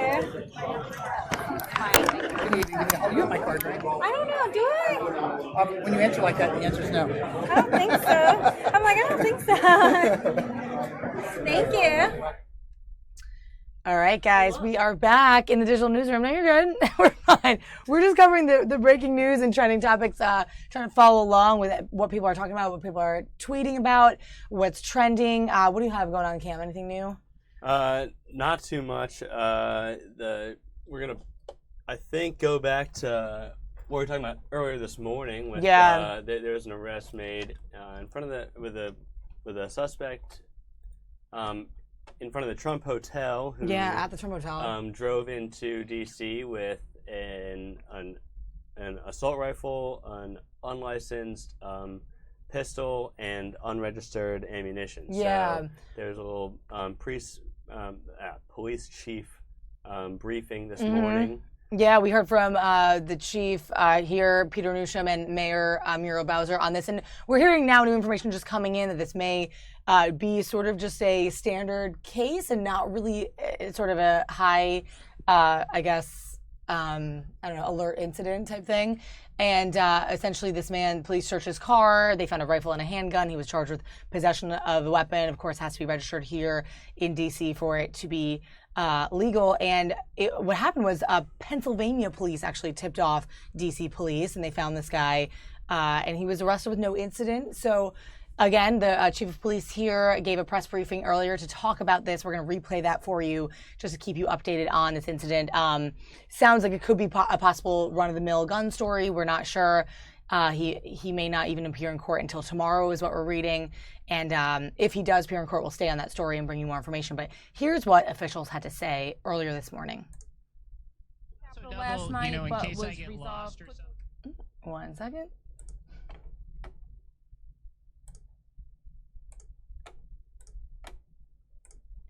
This morning, the Metropolitan Police Department responded to the Trump International Hotel at the old post office building for the report of a firearm inside a vehicle of a hotel guest. Upon arrival at the hotel, MPD were able to speak to the vehicle owner, and 43-year-old Brian Moles of Edinburgh, Pennsylvania, was arrested.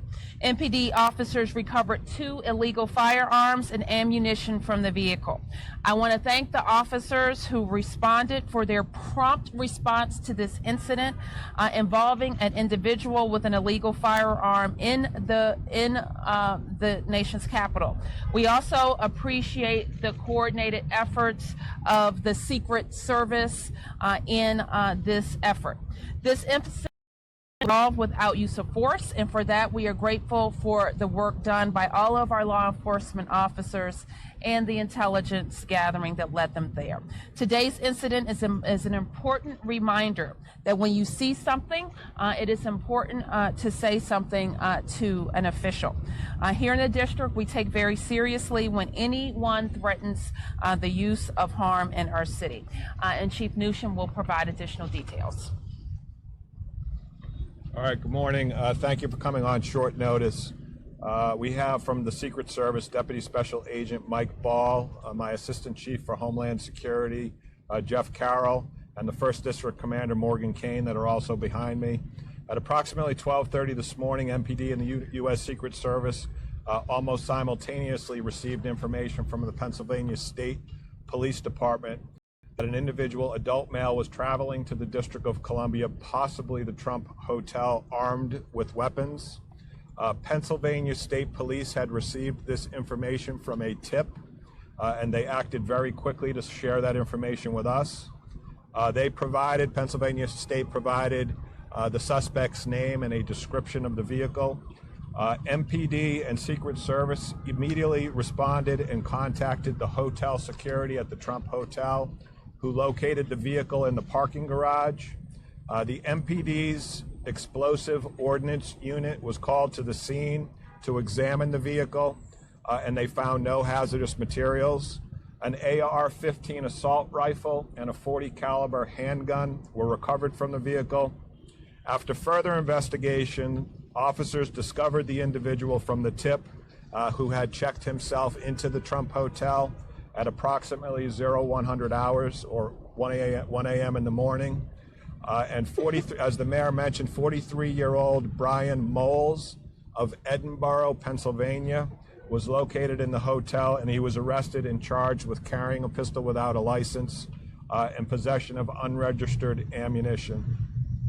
I'd like to thank the Secret Service, our Special Operations Division, and the officers of the 1st District for bringing this potentially tragic situation to a peaceful end. More importantly, like the mayor said, I want to thank the tipster who came forward in the state of Pennsylvania and notified authorities. We say it all the time. The best way to prevent a disaster is to, when you see something, to say something. And I think this illustrates how see something, say something actually works. I'm going to ask Mike Ball from the Secret Service to come up, and then we can take any questions that you all have. Mike. Thank you, Chief. Good morning, everyone. Good morning. Early this morning, based on information provided by a concerned citizen and from the Trump International Hotel security staff, agents from the Secret Service Washington Field Office and officers from the Metropolitan Police Department responded to the Trump International Hotel. We received information that there was an individual traveling to Washington, D.C. with weapons in his vehicle. Secret Service agents and MPD officers immediately responded to the Trump Hotel. A protective intelligence interview of Mr. Moles was conducted by agents of the Washington Field Office, which revealed that he posed no immediate threat to any Secret Service protectees. The Secret Service, in conjunction with our federal, state, and local partners, is conducting a comprehensive investigation to ensure the safety of all Secret Service protectees and all citizens of the District of Columbia. The Secret Service relies heavily on its strong relationship with the Metropolitan Police Department and all of our law enforcement partners. The Department of Homeland Security is committed to its See Something, Say Something campaign. We encourage all citizens to report suspicious behavior to law enforcement, and this investigation is new and remains ongoing. Thank you. I'll turn it back over to the Chief. Chief, what can you say about this man's intent? Do you have any intel as to what he intended to do with those weapons? We're going to do a thorough examination if we can get to the motive as to why this guy was coming to the District of Columbia armed with these weapons. I can tell you this, I was very concerned about this circumstance, very peculiar circumstance. And I believe that the officers and our federal partners, and in particular the tipster coming forward, averted a potential disaster here in our nation's capital. Have you had a chance to talk with the man? Can you characterize whether he's being helpful and whether he's said anything that would indicate him? I can say this, that he is being interviewed and he has been sharing information with us. What was the original tip, other than they had guns in the car and that he was here in D.C.? Yeah, I can't get into that detail. I think when the court documents are presented, you may be able to get some more of that information. I don't want to say anything that might impact the case that we currently have against this guy. I'm sorry? Will he make cutoff today? That I don't know. That I don't know. So, Chief, I believe the original information that came out of your office was that he had made threats. Are you now saying that were there threats made? Did he make threats to anybody? At this point, we don't have enough information to charge him with making threats. Chief, you said Go ahead. You avoided a potential disaster or tragedy with this. The Secret Service is saying that there was no threat to any of their protectees. What was the potential threat that you saw? Whenever you have somebody coming to the District of Columbia armed with those types of weapons coming into this area, it's of serious concern to this police department. It doesn't have a really good reason for being here.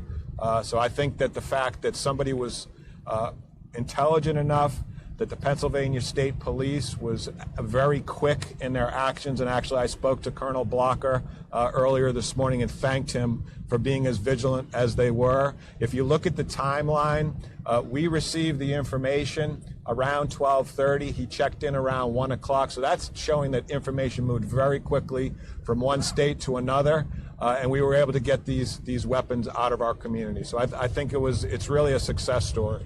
Sir, here, 7. Chief, I just want to know, do you have a license to carry your gun in Pennsylvania or not at all? That's something we'll look into, but he certainly does not have a license to carry a weapon here in the District of Columbia. Chief, there was several in the back.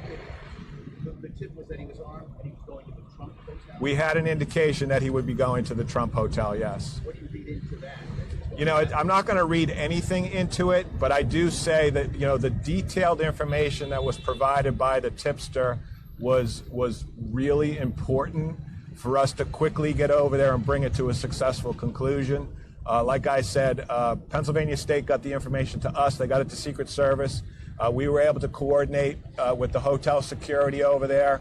Everybody worked very cooperatively. Very, very pleased with the way this turned out. Chief, there were reports that... Was he in his room, or was he in the lobby, or was he out by his car? Yeah, I'm not going to talk about that detail right now, but he was arrested without incident. I can say that, and he was interviewed. Chief, there were reports that he's a vet, that he suffers from PTSD, published reports, and that he actually likes President Trump. Can you talk at all about it? I can't talk about that right now. I don't know where that information is coming from, but I'm not in a position to talk about it at this point in the investigation. Potentially after he's presented in court, we can have that discussion. Did the information that you have give you indication that he could check into this hotel safely and that half hour was a safe window for you? I'm not sure what you're asking. Well, you knew before he checked in that this guy was coming in dangerous, and you talked with security, and he went through to check in at the hotel. Did you have enough information to know that he could check in without causing a problem right at the hotel? I still not sure I understand the gist of your question. I can tell you this. I believe that he checked into the hotel without incident. And then the hotel security, MPD, and Secret Service were able to quickly conduct an investigation, determine that there were weapons in the vehicle, and to make an arrest. Chief, if he's charged with 2 counts of carrying a pistol, is there a charge for the assault rifle? It's carrying a dangerous weapon is the assault rifle charge, carrying a pistol without a license for the handgun, and then unregistered ammunition. Chief, does he have any criminal history? I can't talk about that. Chief, were any of the weapons in plain view in the car?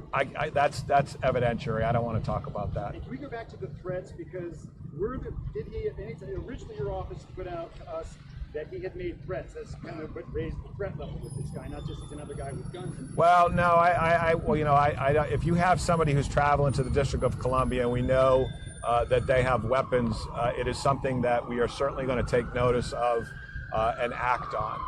So, like I said earlier, we do not have, just give me 1 second for the sirens. We do not have, we don't have enough information right now at this point in the investigation to charge him with making threats. I mean, I can say that. Okay, last question. Did you have a question? Where were the weapons found? Were they on the person in the car? The weapons were located in the vehicle. All right, thank you all very much. Thank you.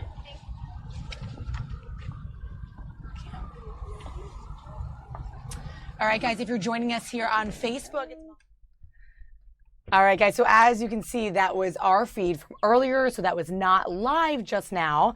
But that was our earlier push to Facebook and YouTube right here where you guys are watching from a press briefing with Chief of Police Peter Newsham and the Mayor Muriel Bowser about this man who was arrested at the Trump International Hotel here in D.C., just blocks from the Capitol on Pennsylvania Avenue earlier this morning. Now we're hearing word that this may be not a big incident at all.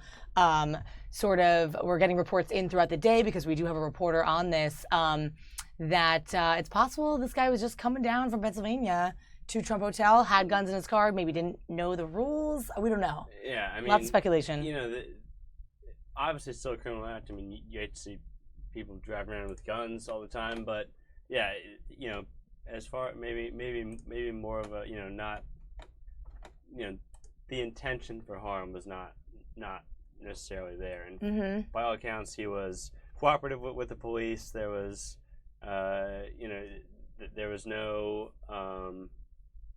it was not a forceful arrest or anything like that. That's what I said. And Yeah. he was interviewed with them, open with them, helped them out. So you know, we're finding out more all the time, but we're leaning more towards just kind of a run-of-the-mill case. That it may be like incident free. But on the other hand, Chief Newsham also said, you know, DC has avoided a crisis, you know, and this was, you know, a great feat by DC police, et cetera, et cetera. So there's kind of two sides of that. We don't really know details surrounding that.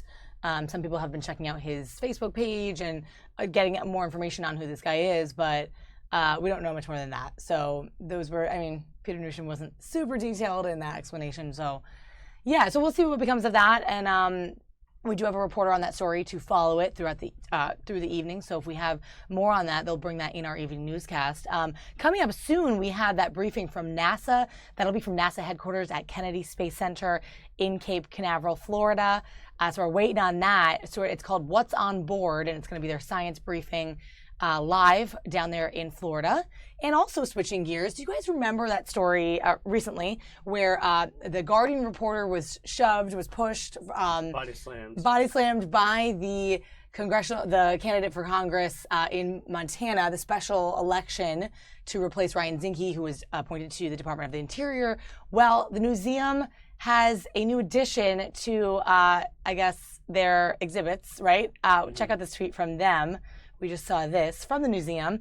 Reporter Ben C. Jacobs has new glasses. He'll drop off his old glasses broken by Montana Congressman-elect at the museum. And there he is with his glasses. So it's become sort of a relic now, I guess. Yeah, relic of free speech. I mean, yeah. If you've ever been to the museum, you know, kind of the whole vibe is about free speech, protecting free speech, the fight for free speech.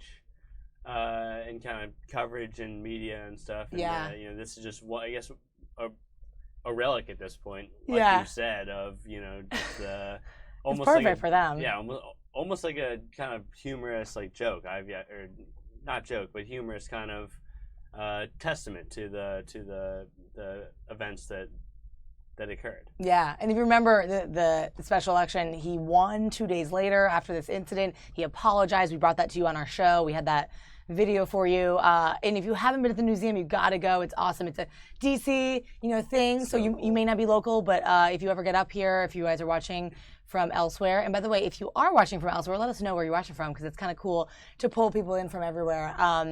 But the museum is awesome. Yeah, I think it's one of the best museums that we have. I think it's my favorite. It's my favorite. And not just because we're in journalism. Yeah, right. Well, okay, we are biased, but no, totally. I think a friend of mine came to DC for the first time 2 weeks ago. And that was the one museum that I took her to. So cool. Just I remember when they were this dates me back, but when I was in college when I was studying politics and journalism, I remember the opening and it being a big deal. And I was like, can we take a field trip up there? Because we're part of this, we write for the paper, we want to be part of this. I never got to go up, but after I graduated and came up here, I did visit for the first time in 2008. And I remember the Beijing Olympics were big and they had all that coverage. And I remember obviously certain exhibits striking me, some of them that have lasted that are sort of the fixed exhibits there, of course, the 9/11 exhibit, and so many others that roll through that are just more, relevant and timely, that are in and out.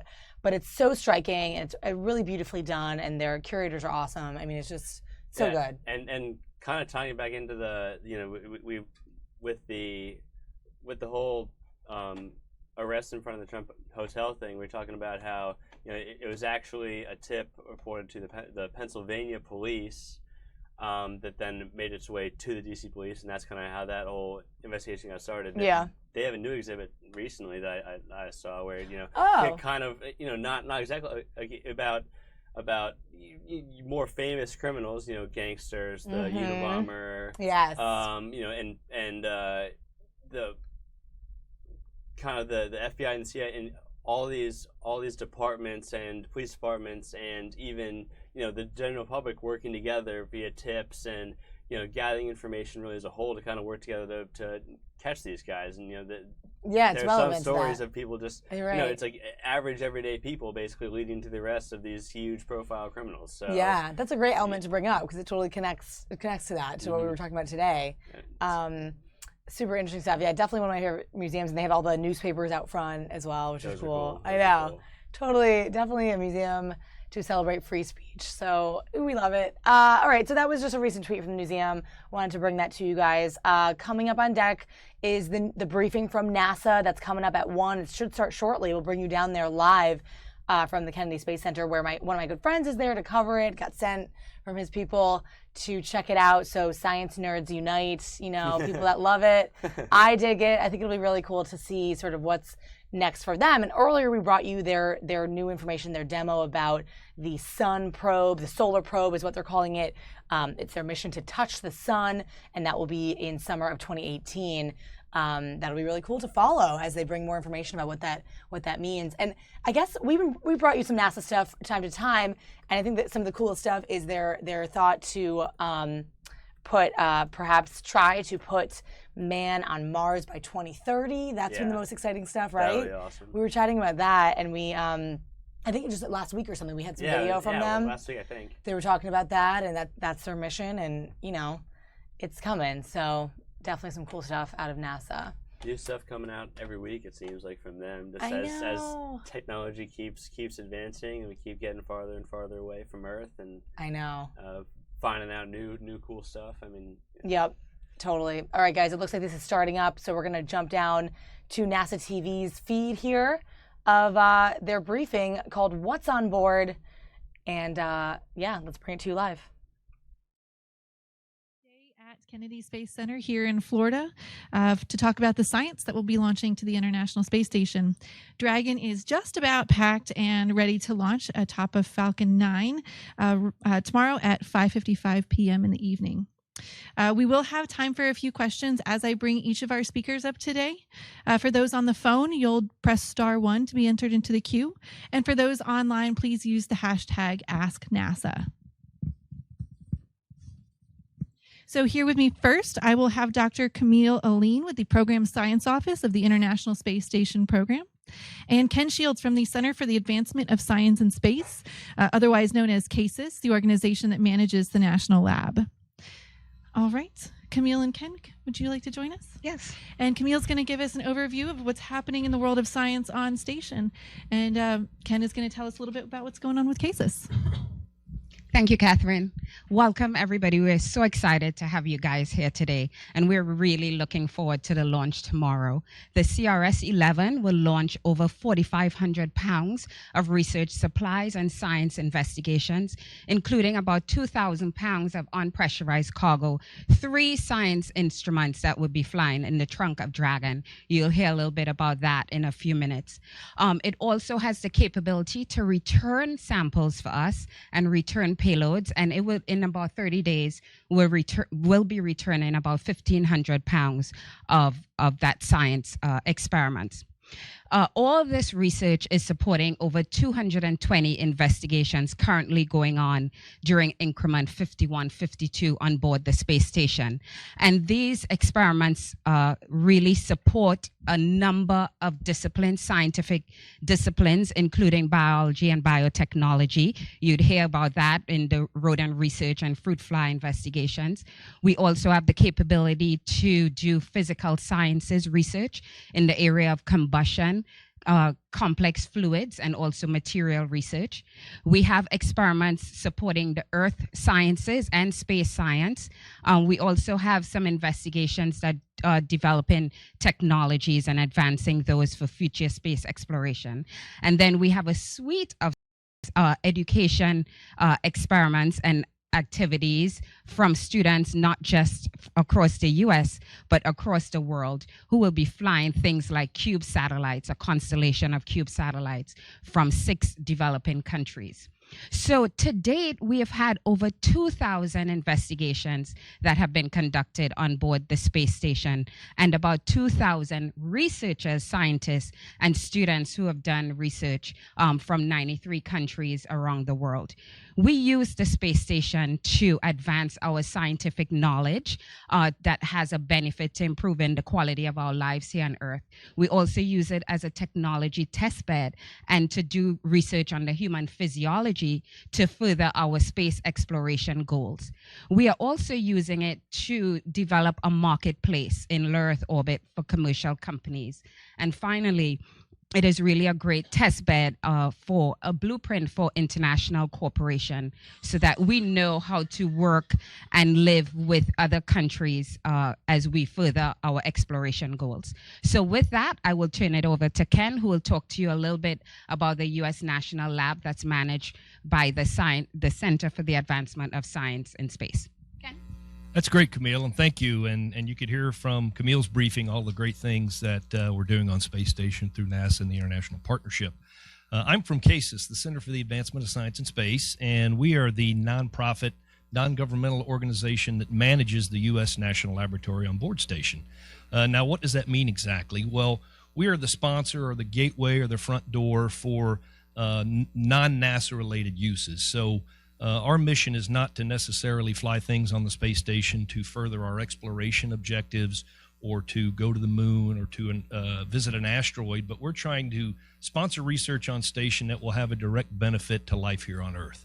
Now, this launch, SpaceX 11, terrific launch. I think it represents another awesome example of the progression of the ISS and the National Lab as a wonderful platform for not only commercial innovation, but also innovation from a number of different users. We've got users on board this flight that represent other government agencies, academia, and quite a few in the area of STEM education, representing every science discipline that you can think of. Camille touched on several, some very exciting payloads in the trunk in particular. We're all looking forward to those. But also we've got payloads from companies like Procter & Gamble. Matthew Lynch from Procter & Gamble is conducting a colloids experiment in microgravity with the aims of developing improved formulations for dozens of consumer products that we all utilize every day in our life. Another great example is from Dr. Su from UCLA, who is looking at improving a drug design or drug development that will repair bone or even prevent future bone loss. Once again, great effect for an improvement for life here on Earth.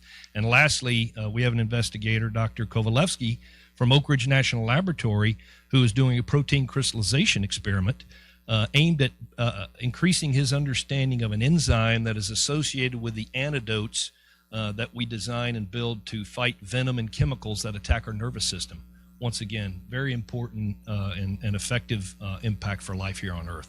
All of these are great examples of the utility and the importance of the space station. We've got a video that we'd like to show you right now to tell you a little bit more about the Oak Ridge National Laboratory experiment.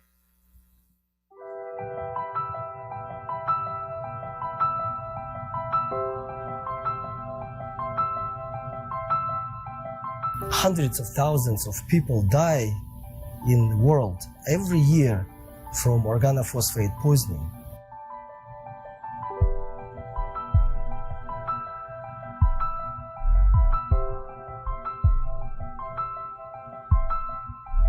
Crystals are symmetric collection of molecules.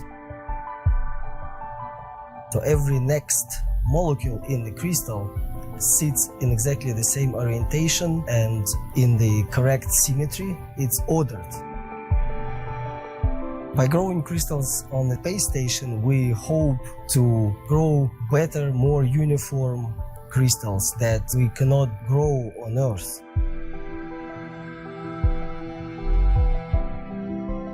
Once we get protein structure, we can design better, faster acting antidotes that can be used against pesticide and nerve agent poisoning. It's very exciting to send my research to space. We should keep pushing the frontiers of science.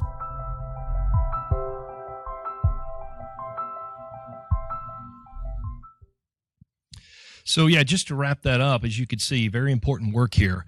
And I think it's a great example of how the ISS can really represent, it's part research park, part business incubator, part laboratory in space that can serve a broad spectrum of interests and users.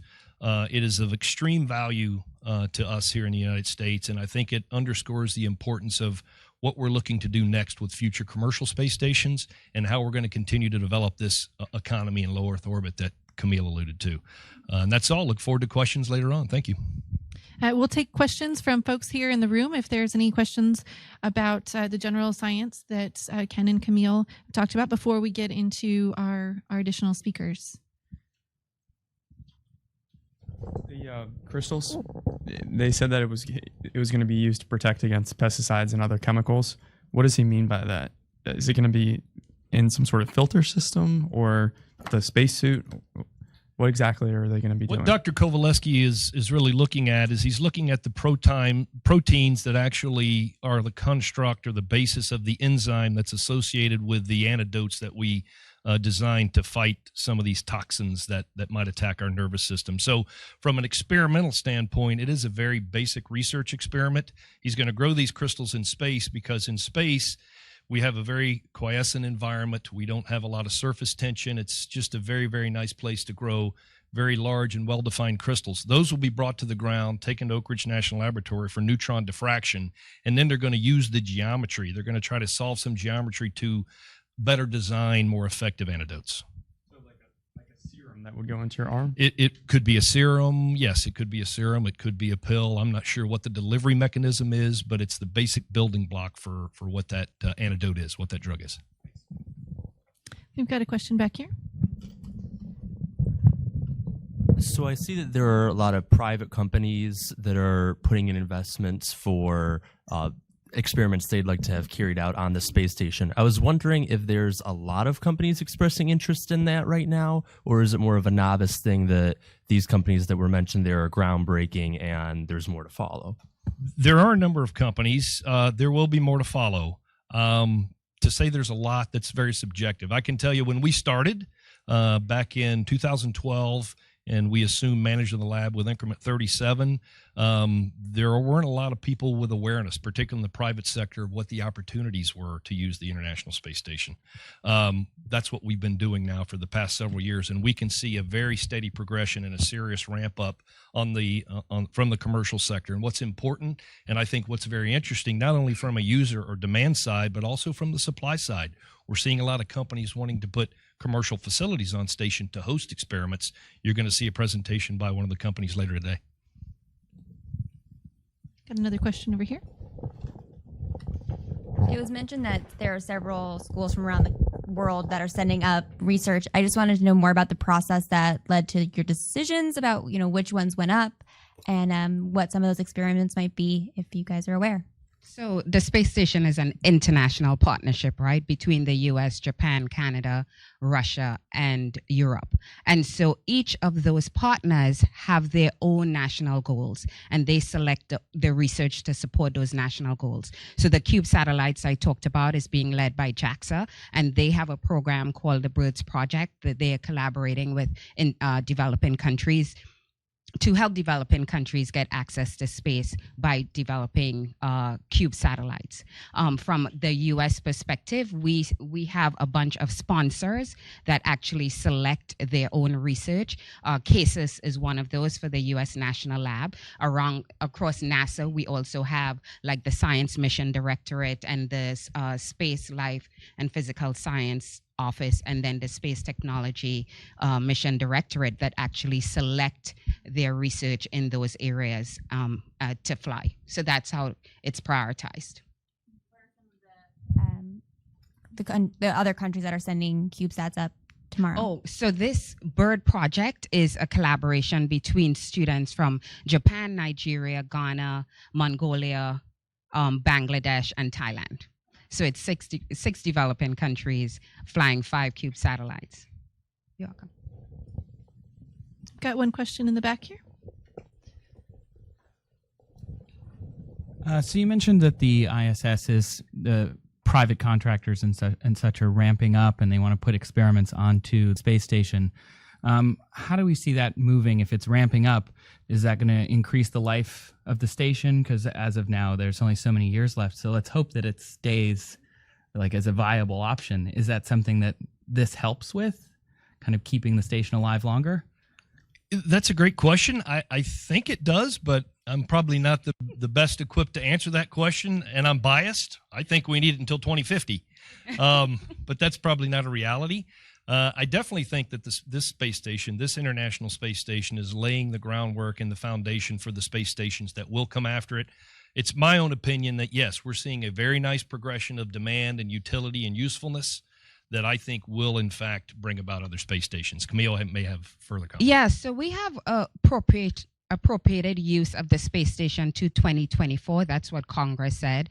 There's life in the space station through 2028. And one of the things I mentioned is the expansion of this commercial marketplace in low Earth orbit, so that once the space station, the end of life comes, there will be a commercial presence that NASA could actually, or the US could buy services, just like we're doing with SpaceX or Orbital, buy services in low Earth orbit to further our research so that we can focus on going to other destinations beyond LEO. It will be a sad and joyous moment when this one goes away. Right? Absolutely. Thank you very much. Oh, we've got one more question over here. Hey, let's get to the party favor. So Rosa, a lot of excitement, I think, in the solar array industry on that. You've got the old traditional kind in the background up there. So with this Megaflex, granted, it's not going to be actually used in generating solar power on this mission. It's just going to be, I think, just to see how it works and develops. But what is potentially groundbreaking about this new Megaflex solar array?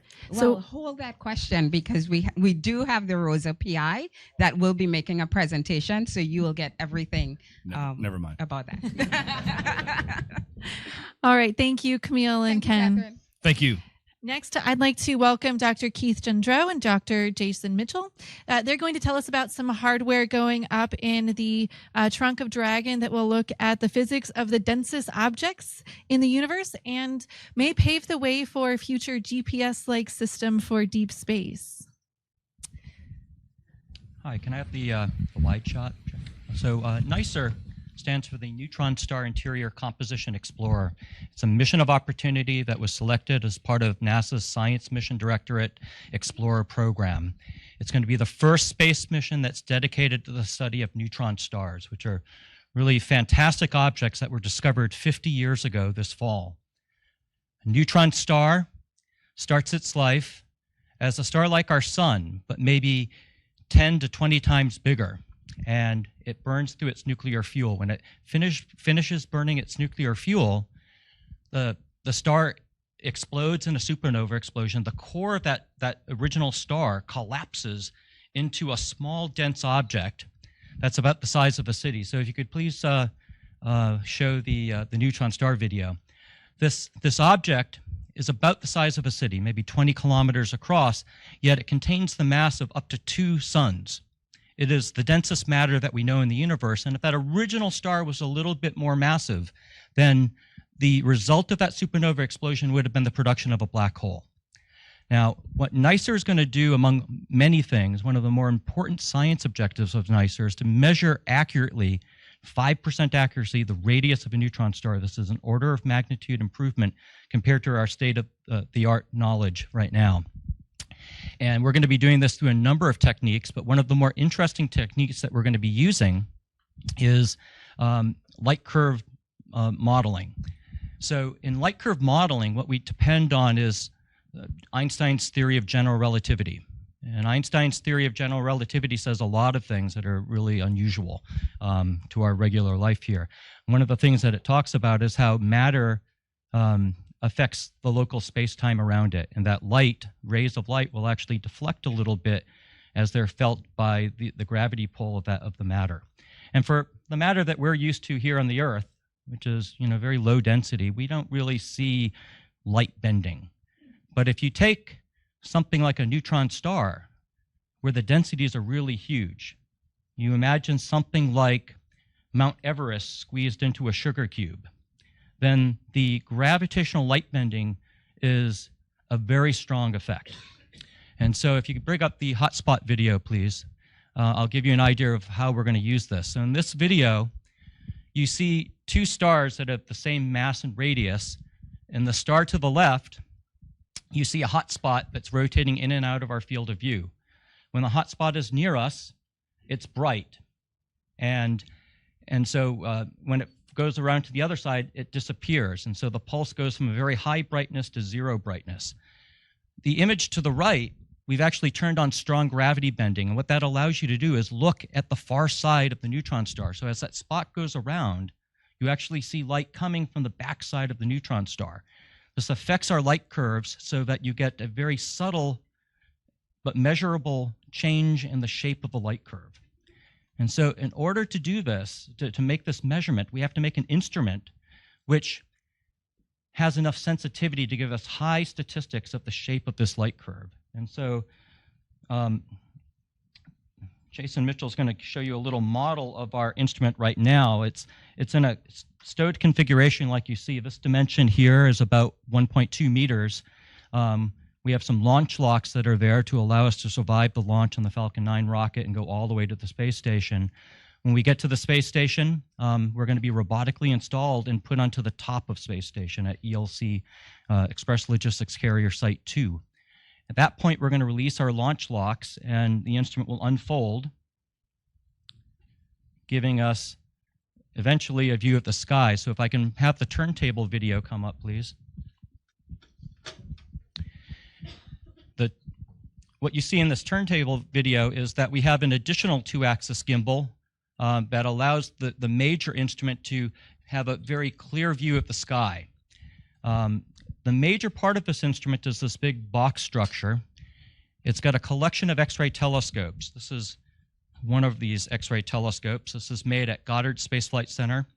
We have 56 X-ray telescopes in there. We chose that number because it's the maximum number we could fit in there. And some of the objects that we're trying to do science with are relatively faint. Not all of them are like this, but we want to get as much signal as possible. So each one of these X-ray optics concentrates light onto a dedicated detector at the other end of the box. The Massachusetts Institute of Technology has built a really amazing instrument that makes use of commercial, off-the-shelf silicon drift detectors from Amtech. This instrument has a capability, this detector system has a capability of detecting individual X-ray photons that are concentrated by our mirrors down onto the detectors, individual X-ray photons, and for every photon, we measure the energy of that photon to 2%. We measure the arrival time of that photon to better than 100 nanoseconds compared to a GPS time standard.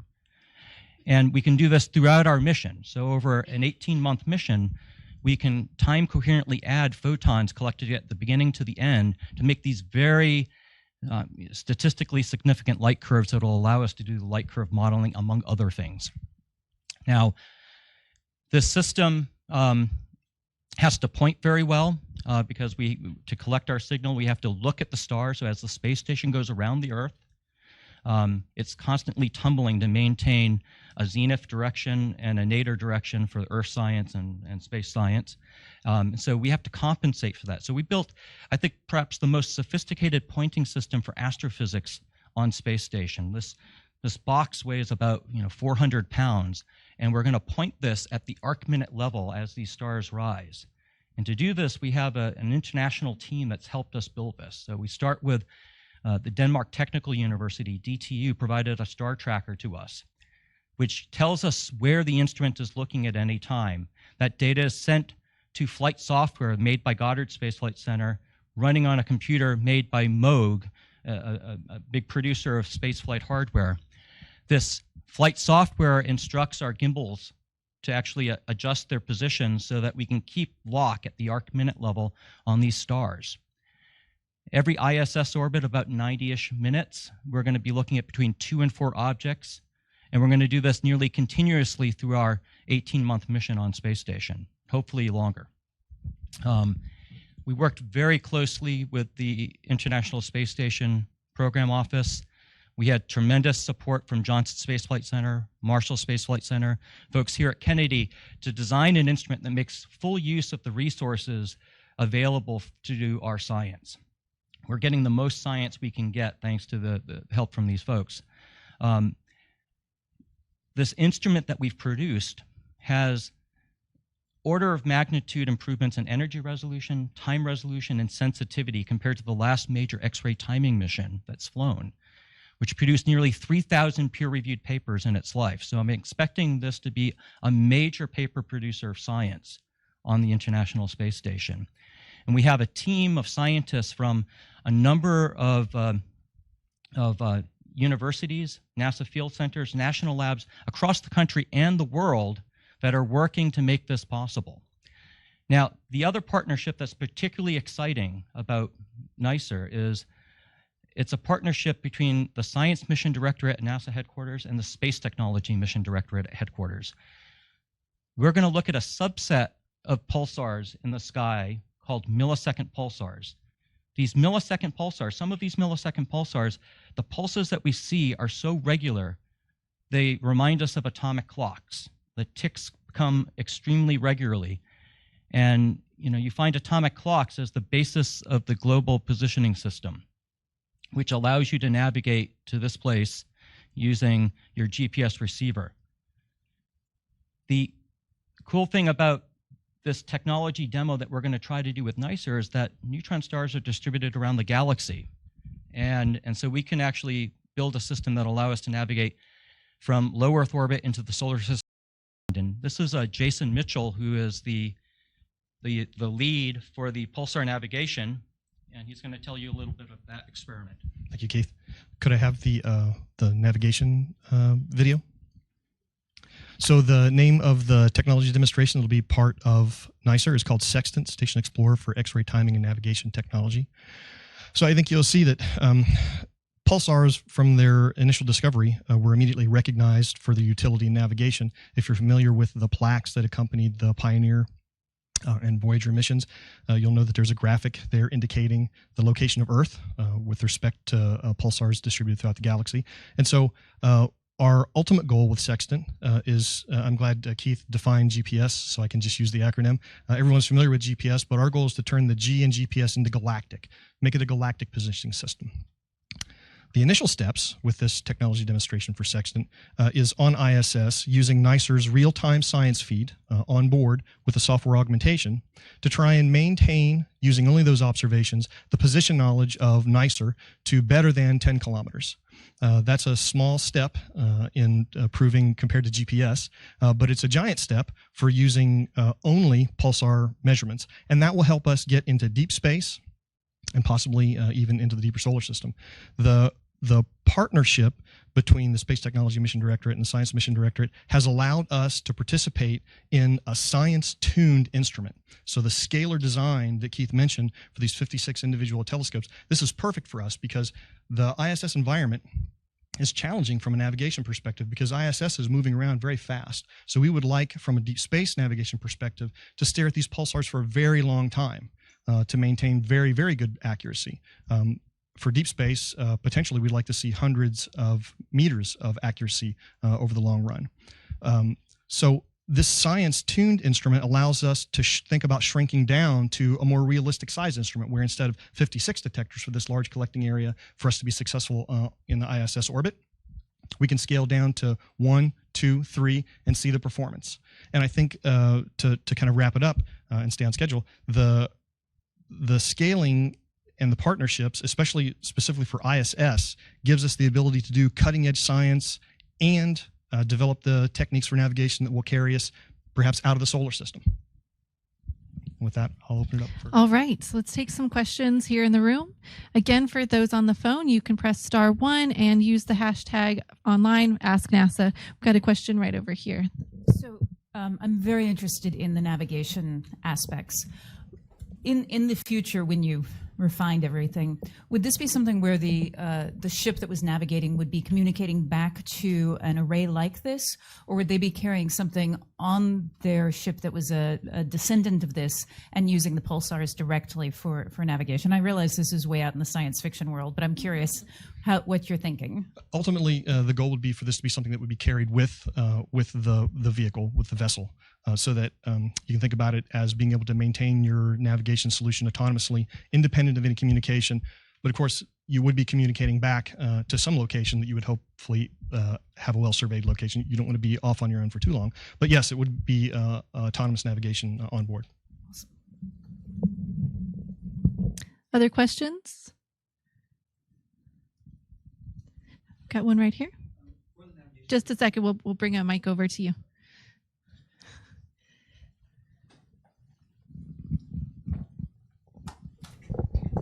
I actually have two questions. The first would be, for the navigation, would it be using a triangulation system to measure angles between two pulsars?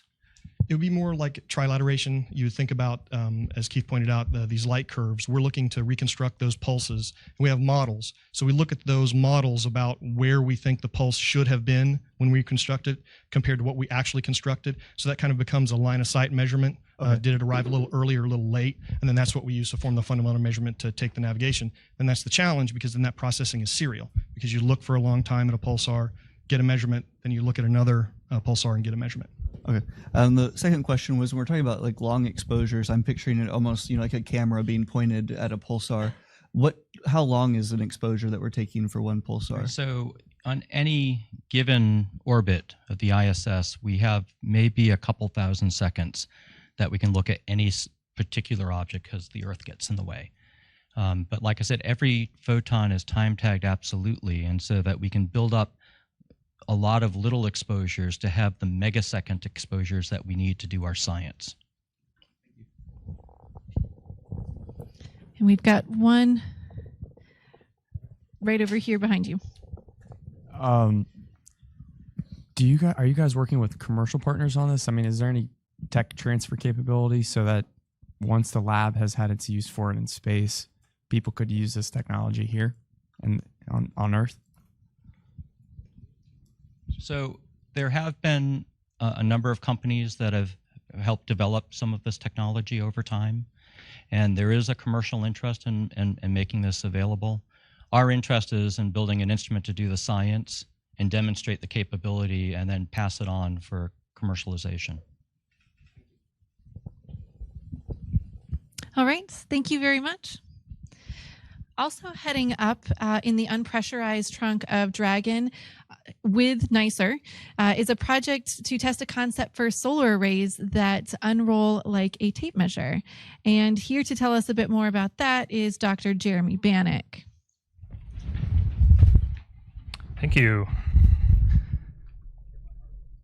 Hi guys, if you're just joining us, thanks for watching Fox 5 live here on our Facebook and YouTube stream. I'm Molly and this is intern Cam. You're watching live coverage of this briefing at NASA at the Kennedy Space Center in Cape Canaveral, Florida, and they're going over lots of new updates for NASA's upcoming year, not the least of which is, of course, as we've been talking about today, next summer's launch into the sun's atmosphere. And that's what we've been talking about for the morning. Pretty cool stuff coming out of NASA. And I'm reading some of your comments here on Facebook. Some of you asking, is it going to go right to the sun? How is that even possible? It's going to go, what is it, Cam? You were talking about this. It's going to go roughly, like maybe just inside 4 million miles away from the sun. So it's going to be inside the sun's atmosphere. Mm-hmm. But, just because of the size, the ridiculous mass there, it's still going to be 4 million miles away from the actual surface of the sun, which still means it's going to be facing unbelievable, ridiculous radiation. Yep, heat.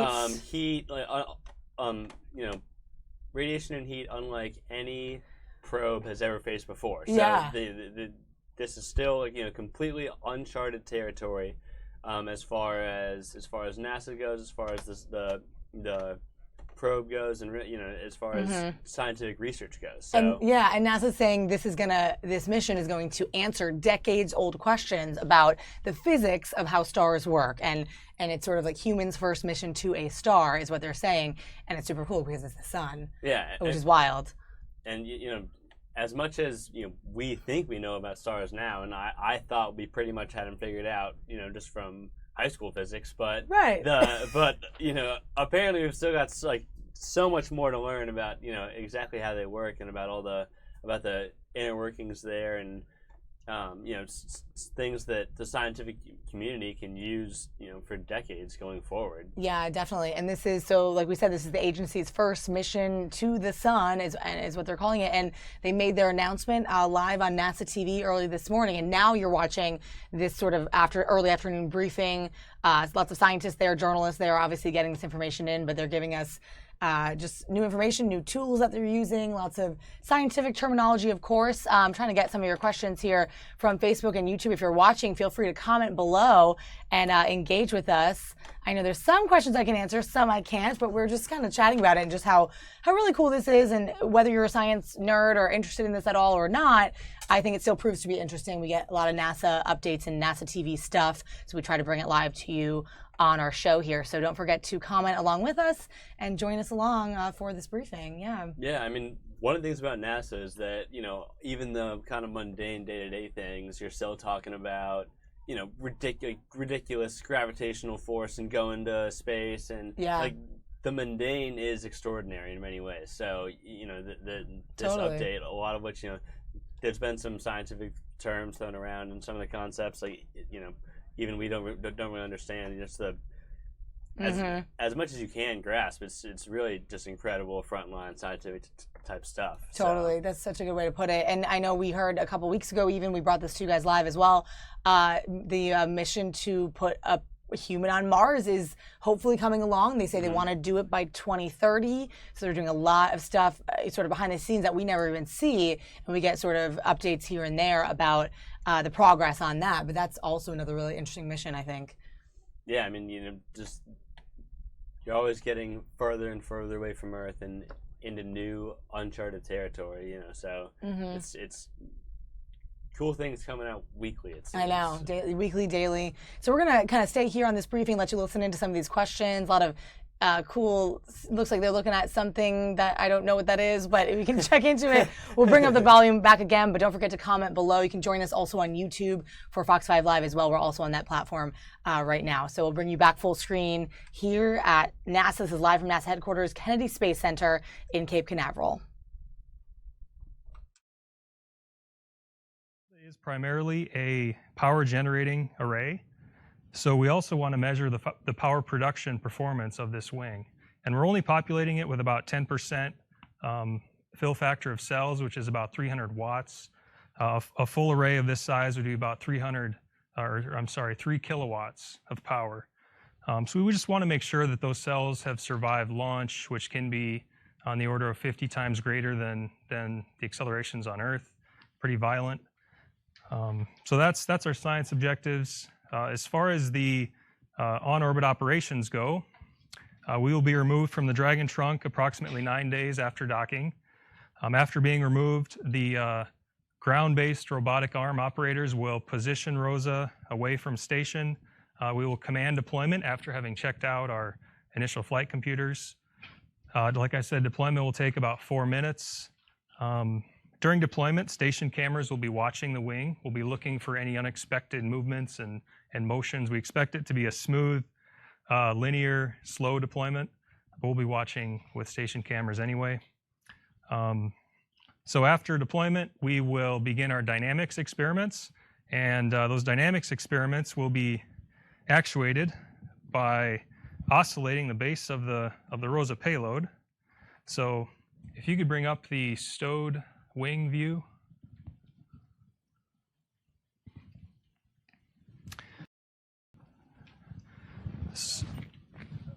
So there we go.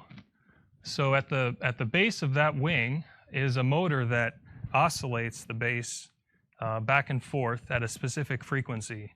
And what we're really doing is watching the tip of the wing moving back and forth as a response to that oscillation at the base. And we'll be doing that with some accelerometers, but primarily with a technique that we call photogrammetry, which can move off of that image. We'll get to the deployment in just a minute. We have a deployment video for you. So this is a sample of the actual blanket. So you see it's an open weave mesh, and there's a Kapton joined to that mesh, and then these photovoltaic cells. In this case, they're aluminum mass simulators. But you see those white targets there. We're using those for a technique called photogrammetry, where at least 2 station cameras will be looking at the wing at all times during these dynamics experiments, and it'll be tracking the position of these targets. So with a triangulation technique, we can then back out later what the precise relative position of these targets is, and then reconstruct the vibration frequencies and amplitudes of the wing. So we'll be running those dynamics experiments in full sun and full shadow, and then during eclipse exit. And that's basically our operations. So why don't we go to the deployment video? Give you a real-time sense of how this wing deploys. So that's the actual speed there. We have some dampers that restrain the strain energy in those tubes a little bit. So in the center there is that photovoltaic blanket, and you start to see some of those mass simulators unrolling. Accelerated here. You see those white targets distributed on the blanket, those photogrammetry targets. And then near the end of deployment, the wing, I'll slow it down again here. And what you really see at the end is not much not much at all, which is a good thing. We want the wing to be nice and controlled, and we don't want any subtle dynamic motions near the end of deployment. So that's the Rosa experiment. I did want to mention just briefly a little bit about the applications. The fact that this is really is a multi-agency experiment. This wing has been developed by funding from NASA STMD, from the Air Force Space and Missile Systems Center, and of course AFRL, Air Force Research Lab, which is the primary sponsor. You know, the reason all those agencies are involved is because all satellites need power, all spacecraft need power, and the traditional method of generating power is solar panels that are constructed with these square plates that are accordion folded and joined with these mechanical hinges. But the problem is these traditional methods are bulky and they tend to be heavy, and we just can't make them any bigger today than we just can't make them any bigger. That's what it comes down to. So Rosa solves this problem by reducing mass by 20% and reducing stowed volume by 400% over these traditional approaches. So there are some really cool applications. The commercial space industry, Space Systems L'Oreal, for example, is considering Rosa for satellite TV, for satellite internet, and communications spacecraft. The Air Force is considering it to increase availability and access of GPS. And perhaps more exciting is the fact that Rosa enables scale up to much larger wings. So currently we're limited to about 15 kilowatts per wing. Rosa can scale up to 30, 100, or even 500 kilowatts per wing. And that opens up applications for things like solar electric propulsion. NASA is considering that for interplanetary missions. Certainly the Air Force is interested from a LEO to GEO transfer perspective. So there's some really cool applications for Rosa coming down the pike. But it's not just about solar arrays, actually. I mean, these high-strain composite materials are being considered for other deployable structures like reflector antennas and these radar antennas, solar sails even. So Rosa is a pretty cool technology that we're really excited about the potential applications coming down the pike.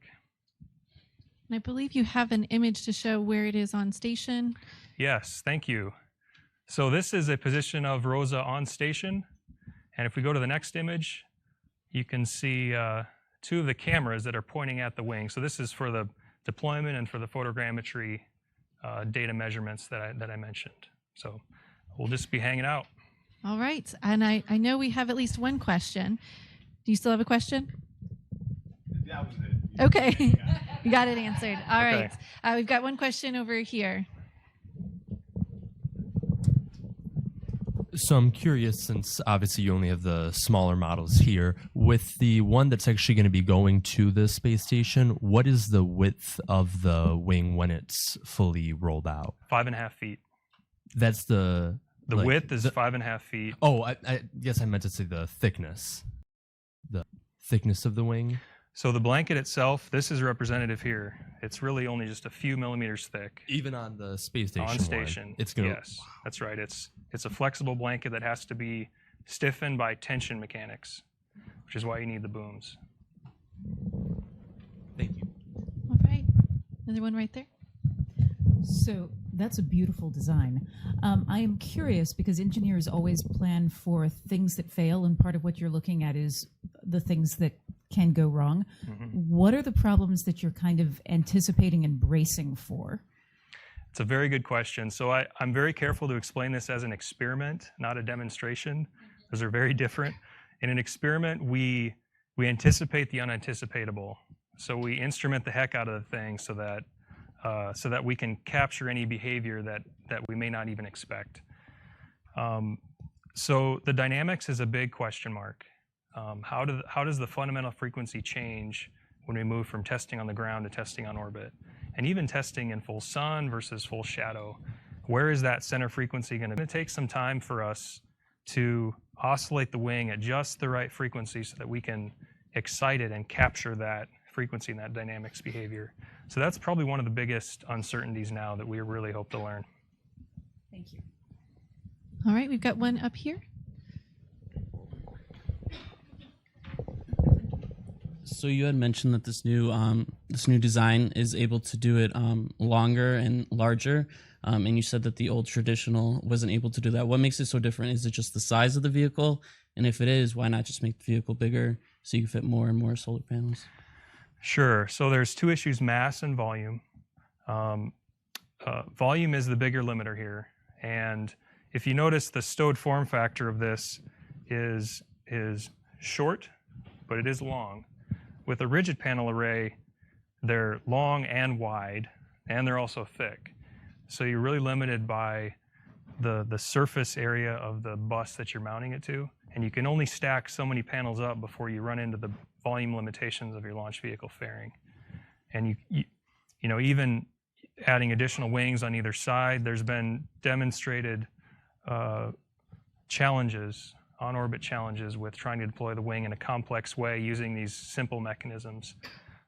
One final point to answer your question, with these materials, they're so much different than traditional mechanisms in that they have some flexibility to them when they're deploying. You know, they have some give to them. So that makes them much more amenable to much larger deployments, because you don't have the risk of binding hundreds of different hinges together, because each hinge now has a little bit of compliance to it, a little bit of flexibility. We have other questions here in the room. Again, if you are following online and have questions, please use the hashtag AskNASA. We do have a question over here. As far as power production of this design, the increase in size, and the big scale picture of human space exploration in the future, what does that translate into as far as what we may be able to accomplish that we can't accomplish now? And how did you guys come up with the description party favor? Party favor is a great one. The other one we've used is a paper towel roll with 2 tape measures on either side. So it's whatever your analogy is. So the space exploration question is one I'm not real qualified to answer, since I represent the Air Force, not NASA. But what I would say is solar electric propulsion is a great source of propulsion because it requires so little fuel. So you can travel much longer distances with, as long as your wing is large enough, you can generate enough power. So that's, I think, one of the simple answers to why it's a useful technology for interplanetary type missions. All right, thank you very much. A third payload going up in the unpressurized trunk of Dragon is a project that will enable new capabilities for Earth imaging, and it also is sponsored by the National Lab. Paul Galloway is here to tell us more about that. Good afternoon, everyone. I'm Paul Galloway. I'm with a company called Teledyne Brown Engineering, Huntsville, Alabama. We've been building space hardware and operating payloads for almost 50 years for NASA and solving complex problems for both NASA and the Department of Defense. I'm very excited today to tell you about a payload that our business decided to take a risk on and go out there and extend ourselves, go a little bit further than we've ever gone before. And that payload is called the Multi-User System for Earth Sensing. So today what I'm going to tell you about is I'm going to describe what is MUSES. I'm going to talk about the commercial aspect of MUSES, since that's important to us as a company. I'm going to briefly describe the MUSES objectives and then possibly talk about some advantages of ISS. If I could have the first photo, please. That's the MUSES platform. It's a gimbal system. It has very precise motors for pointing. It has star trackers. It has accommodations for up to 4 instruments. Some of those what you see on the pointing platform there are some those conical shaped objects, and then the smaller triangular or recessed pyramids. Those are our basically our course and fine alignment for installing payloads. In the middle of that, you see a position for a mounting stud, and that's the attach point for the payloads. There's also with the yellow covers there, those are the blind mate data and power connectors for our instruments that will be installed on MUSES, and I'll show a picture of that a little bit later of actual instrument installed. So we have 4 positions, 2 large and 2 small. MUSES has the ability to point and track. We can basically look forward, also go over that target, and then look backwards. We also can skew port and starboard. So it gives us a lot of versatilities in these types of instruments that want to go up and view a single point on multiple locations. The space environment is very harsh. As you know, the vibration environment is very severe for SpaceX. So our payloads, our instruments are sensitive, have a lot of mirrors and small, minute mechanisms, sensitive optics that have to be finely calibrated on the ground. So it's very difficult for us to launch our instruments in the trunk of Muses. So one of the great resources that station provides is these repeated flights. And these repeated flights allows us to launch our multiple instruments over time. It also allows us to give a soft ride to these instruments. We can pack these instruments in foam, and the G environment that they see for launch is around 3 Gs packed in foam versus about 20 Gs for just hardware that's basically fixed in the trunk. So it's a very big advantage for the instruments that are flying on Muses. The commercial aspect of Muses is very important. It's a private-public partnership that was developed under a cooperative agreement with NASA, and so it's some shared risk between NASA and our company. So there's some first about Muses being a commercial payload. It's the first multi-user facility for the ISS, specifically for the ELCs, the Express Logistics Carriers on ISS. So what Muses will do is actually have a multiplier effect. We take one payload site on ISS and now provide 4 payload sites. So it greatly increases the payload utilization of ISS. 4 payloads that are in the range of 50 to 200 pounds. Next image, please.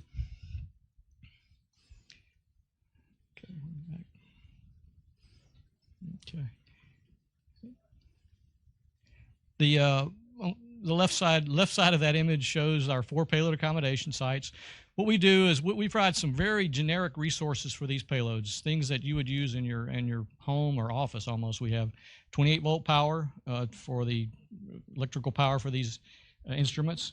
And then we also provide Ethernet communications, gigabit Ethernet communications for high-speed data communication. So by simplifying these interfaces for these payloads, we've greatly reduced the number of interface requirements that payloads have to meet to get on ISS. We've reduced the barrier for entry for small companies that want to build payloads to fly on ISS. And this would essentially allow a small country to have their own space program. They could build an instrument, put it on Muses, and start a space program at a very low cost by comparison to a dedicated flight on a small rocket. So it's very interesting. On the right side of that image, we have a star tracker and we have an inertial measurement unit. Those allow us to determine the rotational rate of our pointing platform. We're also a very early user of the external wireless communications on ISS, maybe the 3rd user. It's a new capability on ISS. As you know, when you generate video or images on your home computer, you quickly fill up your hard drive. So this is a very data-intensive experiment, these imagers that go on the Muses. So we had to tap into multiple data sources on ISS. We use every possible data link or communications link on ISS to get our imagery down. We use the low rate, the medium rate, and the high rate. And this wireless system also enhances our ability to get the imagery off our platform, get it transferred over to a server that we have in the U.S. laboratory in an express rack, commonly used. Next image. All right, let's talk about our first instrument. 2 years, not 2 years, but 2 flights from now on SpaceX 13, we'll be launching an instrument called the DESIS. It's a hyperspectral imager. It detects in the range of 400 to 1,000 nanometer. It's a visible and near infrared system. What we do is we take that 400, that range, and we slice that into 2.5 nanometer sections. So what you end is basically for each image on the ground, you end up with a very large cube of data at very fine spectral ranges. So as you can see, telescopes and optical instruments can be quite long. We can't fit these kind of instruments into the trunk. They exceed the volume required, and also we talked about the vibration environment is severe. So even for an instrument like this, it's 36 inches long, you still have to fold the optics in there to get the resolution you want on the ground. This detector will detect at 30 meters or 100 meters on the ground. And if you were to turn on that instrument through that 6-inch aperture there, if you turn your instrument on, let it image over, say, 20 seconds, it basically paints a 100-foot wide strip on the ground. And then you have a very long exposure time for this maybe 30-second exposure. And that allows you to quickly image the entire Earth's surface, take these images, characterize them, catalog them, and make this imagery available to not only commercial customers, but also science organizations. Our objectives for our flight is, of course, the successful robotic installation on ELC-4. It's paramount. We also have to make sure that our gimbal systems are working accurately and that we're getting the precision pointing that we want. So before we even unlock our launch locks that you talked about earlier, we will move the gimbal to make sure we're getting good feedback from the gimbal system before we ever unlock it. And then the robotic arm will come back over, unlock 2 launch locks, and then we'll articulate our gimbal to full range of motion, which would be 25 degrees fore and aft, 5 to starboard, and 45 to port. We also want to verify these communications links that I talked about to make sure that we're getting our data through the ISS to the server and then to the ground. That's a very important part of our initial operations. Another objective is just to get this thing launched. I'll be honest with you. When you spend 5 years of every waking moment thinking about something, you're just glad to see it finished. And we want to get this thing launched. We need SpaceX to have a successful launch. And we also need our robotic operators to delicately remove Muses from the trunk and move it over to ELC-4 and install it. And then we're going to turn it on, and we're going to be open for business on ISS. Thank you. All right. Do we have questions here in the room? We've got one over here. So you talked about the potential mapping capabilities of this technology. Do you have plans in place with this current launch to do any mapping of the Earth's surface, or is this just testing the technology more and trying to get it into place? It's there's no instruments for ground detection on the initial launch of Muses, so it's really just testing the technology, the data transfer, the precision pointing system. In the future, do you see this being used to map the Earth's surface in some way? Oh, absolutely. The ISS passes over 90% of the Earth's inhabited surface, so that's a great advantage of the ISS. Plus, we have a low orbit. So the purpose is to completely map the Earth's surface over time and put these large amounts of data into an archive and make it available not only to academic, industry, and government customers, but also we have our part of our charter is to provide data to a program called SEVERE. It's for disaster response throughout the developing world. And we will, anytime an incident would occur on the Earth, we could take that imagery and make it available to people that are in disaster response business. It's just one of many sources of data that's used for responding to disasters on Earth. So it has a very, very useful applications for our Earth. Thank you. So you said that you've spent 5 years of every waking moment. How many man hours actually went into that? Because I know you're not the only person who worked on it. No, not at all. But it was done with a very small team. Part of the commercial approach is doing a lot with a small team. So we had a team of about 10 engineers working over a 5-year period. You know, some coming and going depending on their expertise, but average 10 people. But I can't say enough about the assistance that NASA provided. We could not have done this without NASA. They gave us the launch. They've given us countless amount of hardware that we need to do the testing, our access to test facilities. So it was truly a partnership between NASA and the small company that I work for. Thank you. Do we have other questions? We have one back here. So since this platform is meant to give other companies kind of a way to get up there in countries and things, what's the functional lifetime of something like this? How long can it stay up there, and can it be reused can you retire an instrument and put a new one on, and how long does that last? Well, we designed it for a 5-year life, but we fully expect, based on the hardware that we've installed on here and the testing we went through, we fully expect to last the life of space station. So we will be there as long as station's there and as long as we're operating. And thank you. All right, thank you very much. Another investigation heading to the National Lab will use rodents as model organisms to help shed light on osteoporosis. Dr. Chia Su is here to tell us a bit more about that investigation. Good afternoon. Hello, everybody. So I'm gonna talk about Rodent Research 5, which is systemic therapy of NEL1 for spaceflight-induced osteoporosis, or in short, we're gonna try to grow bone in space. And so I'll run briefly why it's important to grow bone and a little bit about the molecule NEL1, and then I'll briefly describe our mission. And so why is it important to grow bone? Well, if you think about it, everybody has bone, and you have cells in your body that make bone, and you have cells in your body that destroy bone.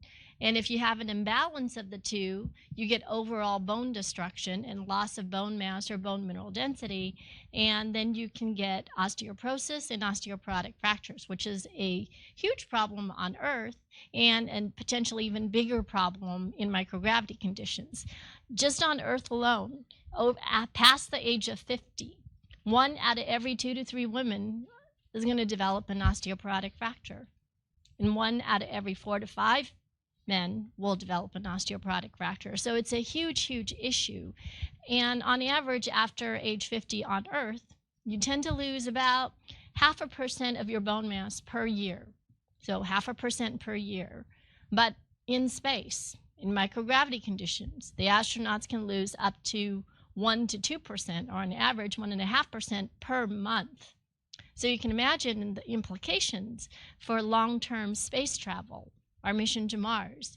So for humans to be in microgravity conditions for prolonged periods, we have to have a way to prevent development of osteoporosis and a way to treat that when they come back to Earth, or if they land on a planet with gravity, we cannot have our astronauts sustaining a mission debilitating fracture. So some of the things that we've been working on at UCLA is where NEL1 was discovered. So this is our team.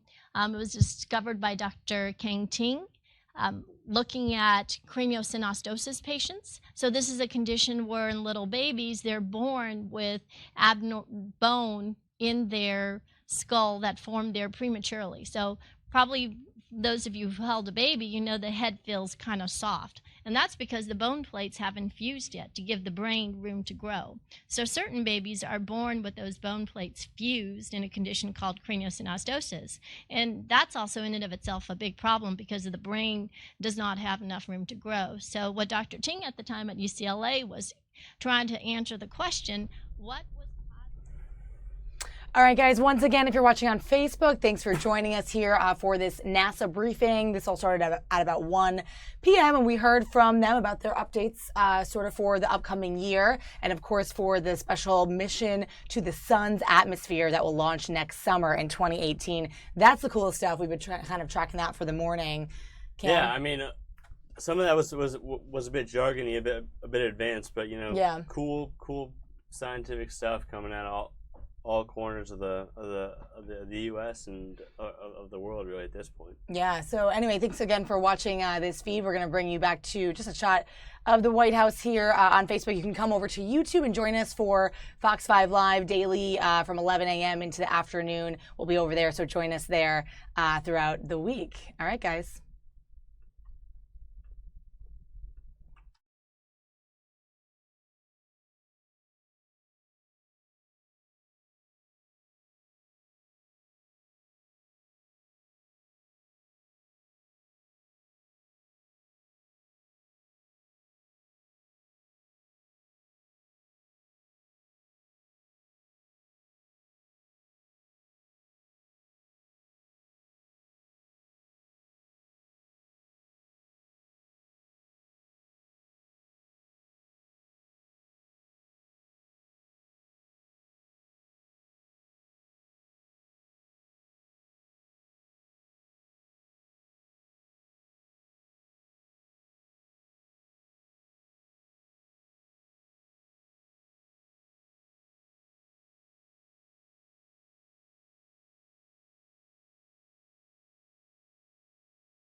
whatever.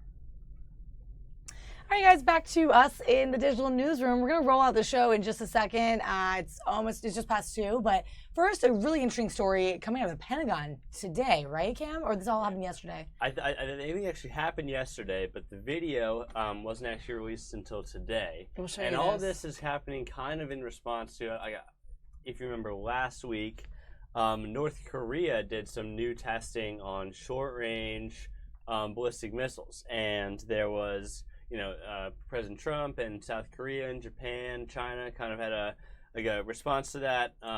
They've been doing a lot of testing recently. I want to say somewhere between 7 and 8 tests this year already. So they've been ramping up their nuclear program, and kind of in response to that, as you can see on the video here. Yeah, right here. The Pentagon did a missile defense test essentially. So.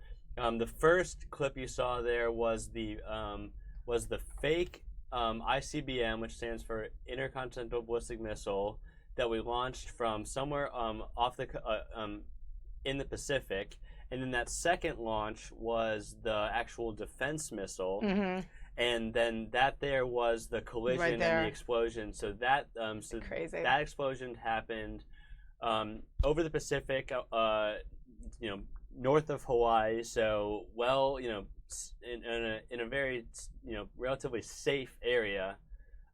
If we were to be, if a nuclear missile were to be launched at the United States, that would have been, minimal damage, minimal fallout from that attack, thanks to this defense missile that you see launching right now. Yeah, really cool to see them ramping up this program here. And so the launch of the Interceptor missile that was from Vandenberg Air Force Base in California, and like Cam was saying, you see that first kind of the first fake missile coming at, and then our defense missile testing it out, and the infrared explosion right there is that interception. So really cool stuff. And the fake ICBM missile that we launched as part of this test is actually technologically way more advanced than what North Korea has tested most recently. They even had advanced kind of dummy. There's some sort of kind of dummy defense mechanism on the ICBM itself to protect against being intercepted. So in other words, cool. a stronger attack feature essentially that our defense missile managed to get through and still intercept. They reported a perfect head-on collision. So that's good news as far as anyone who may have been worried about North Korea's continued ramping up of their nuclear program. That's pretty awesome. I'm so glad we got to bring you guys that video. Really cool stuff. They released those images today, right? And that all happened on Tuesday. Yep. Yeah, so great. All right, guys. Well, we'll roll out the show from here. Thanks again for joining us on another edition of Fox 5 Live. You can join us every day from 11 a.m. on your lunch hour. Just hit the button, chill out with us. Click subscribe on the YouTube channel so you can see when we come up for you guys. So it's Molly, Nevola, and intern Cam here coming at you. We'll see you again tomorrow as we head into the month of June. All right, guys. I'm going to leave you with a pretty shot of the Capitol here in Washington, D.C. Have a great one. We'll see you tomorrow.